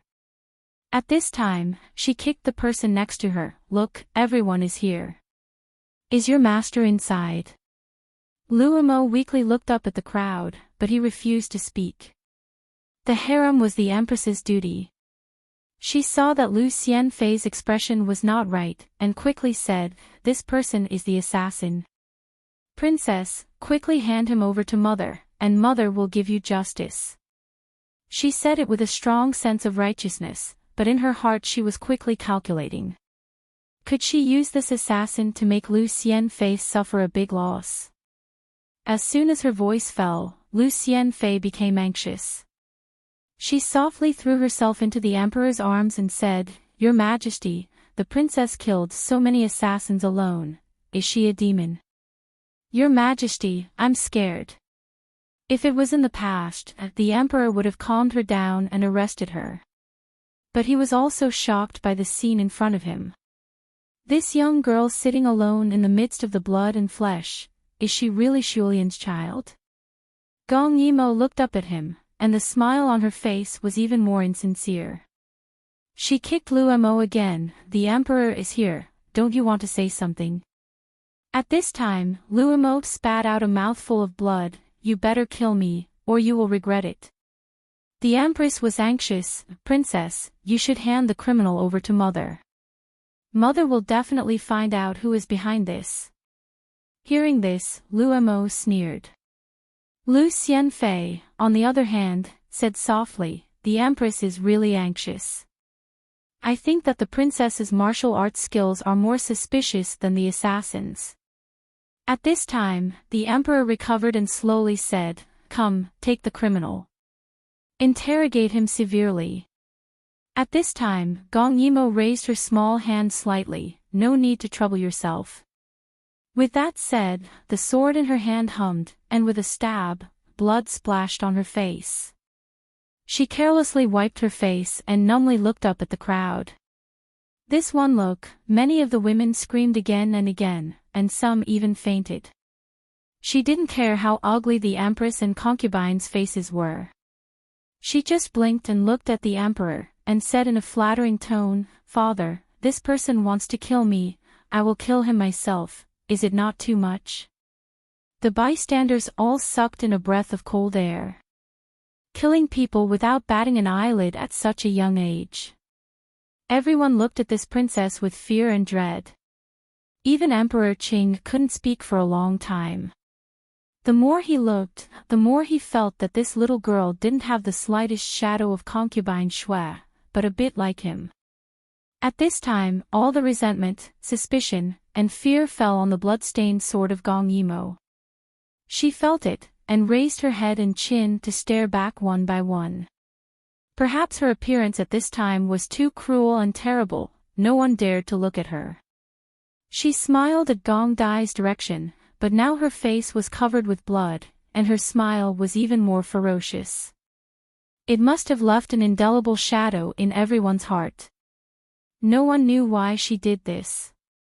Only Gong Ju understood her intentions. He felt as if his chest was being torn apart, and he felt a burning pain in his chest. Finally, he broke away from Chang Shi, strode out of the crowd, and stood in front of Gong Yimo. Gong Yimo frowned, and her tone was unprecedentedly harsh. "Back off." Gong Dai shook his head with a cold face. "I won't go." He saw all the covetous eyes, and he knew that tonight's matter couldn't be covered up. So the royal sister did it deliberately. She wanted everyone's eyes to be locked on her. So she was arrogant and even killed in front of the emperor. Gong Dai clearly saw the royal sister's hand trembling because of exhaustion. She was far from being as relaxed as she appeared.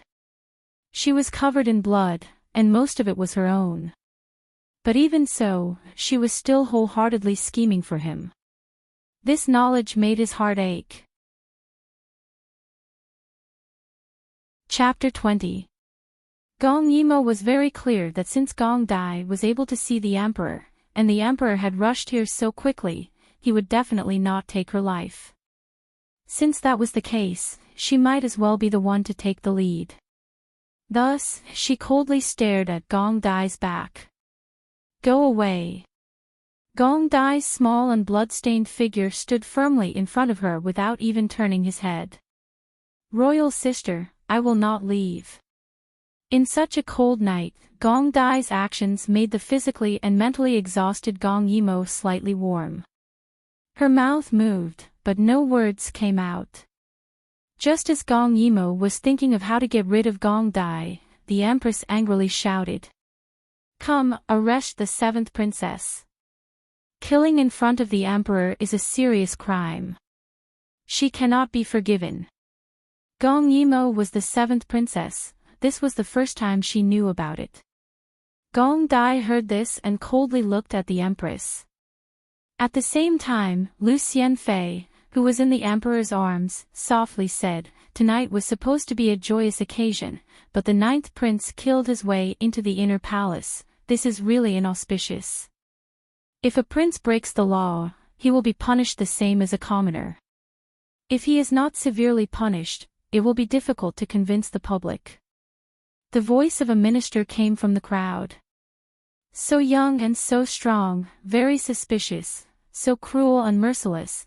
If we do not get rid of him now, he will harm the country in the future." Behind the emperor, there were more than 20 people, at this time, one after another, throwing alarmist words at the two children as if they were free. Gong Dai listened to those evasive and vicious words. His body trembled.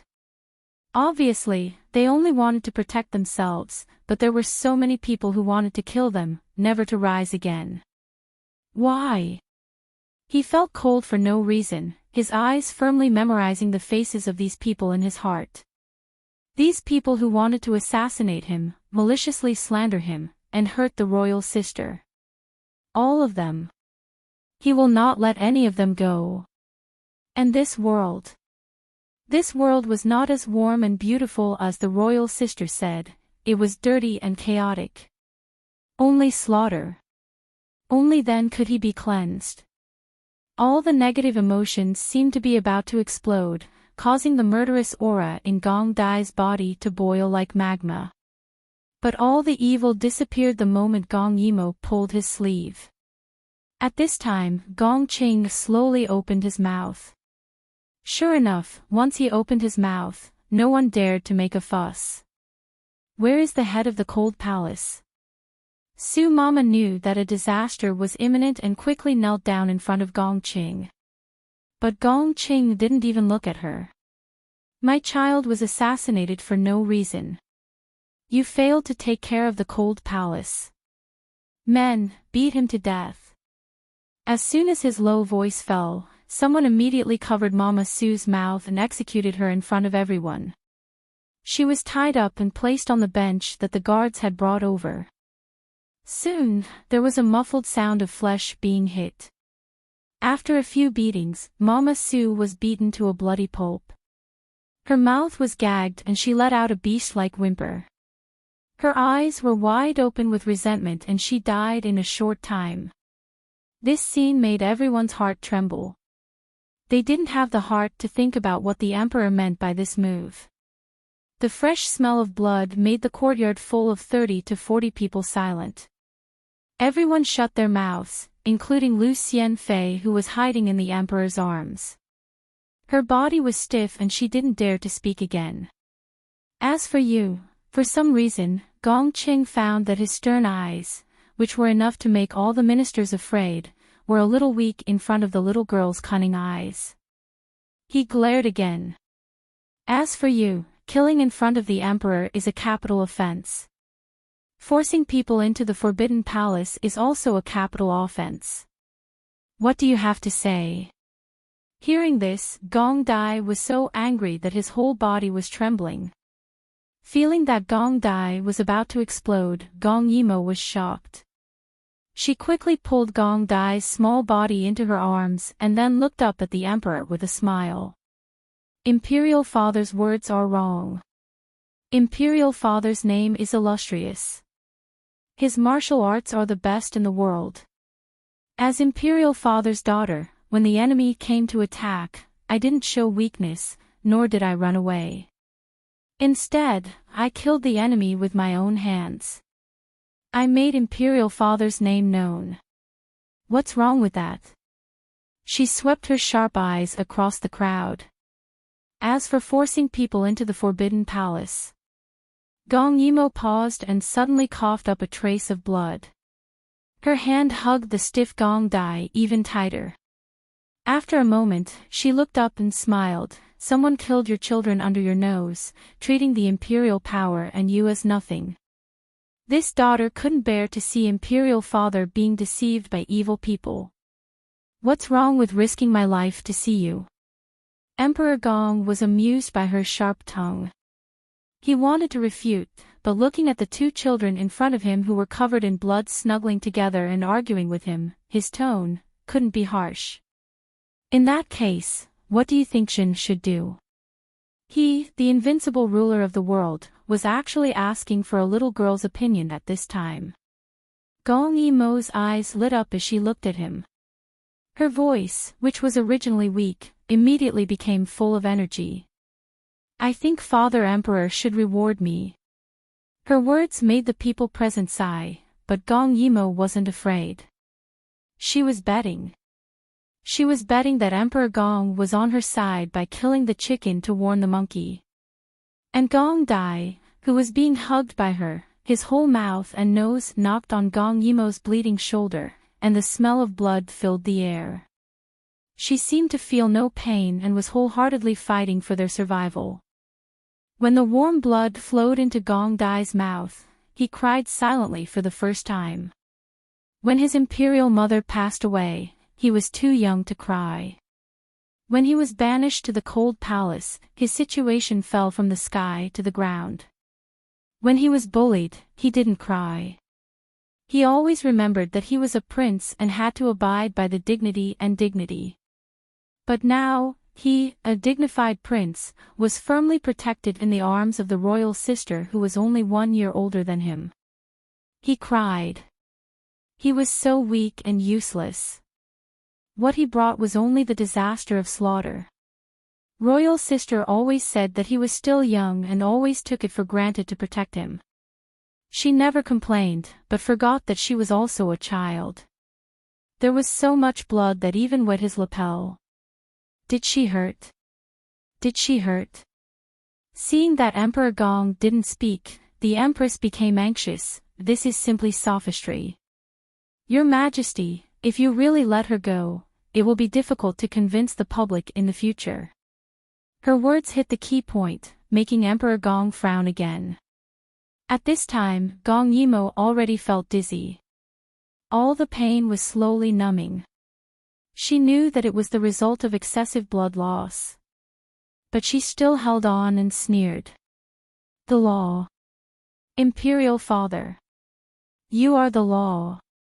Before the minister could refute these arrogant and despotic words, Gong Yimo continued to speak. She looked at Emperor Gong with eyes full of seriousness.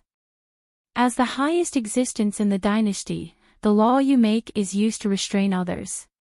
If you are included in this, then what is the difference between the emperor and the common people? The person who makes the rules is above the law. You should be the most just and freewheeling person in the world. Your will is above everything. These words could be said to be shocking. She took a long breath and finally said weakly and aggrievedly. Just say it. Now, are you willing to reward me? You're tuning into the LoveLore Library YouTube channel.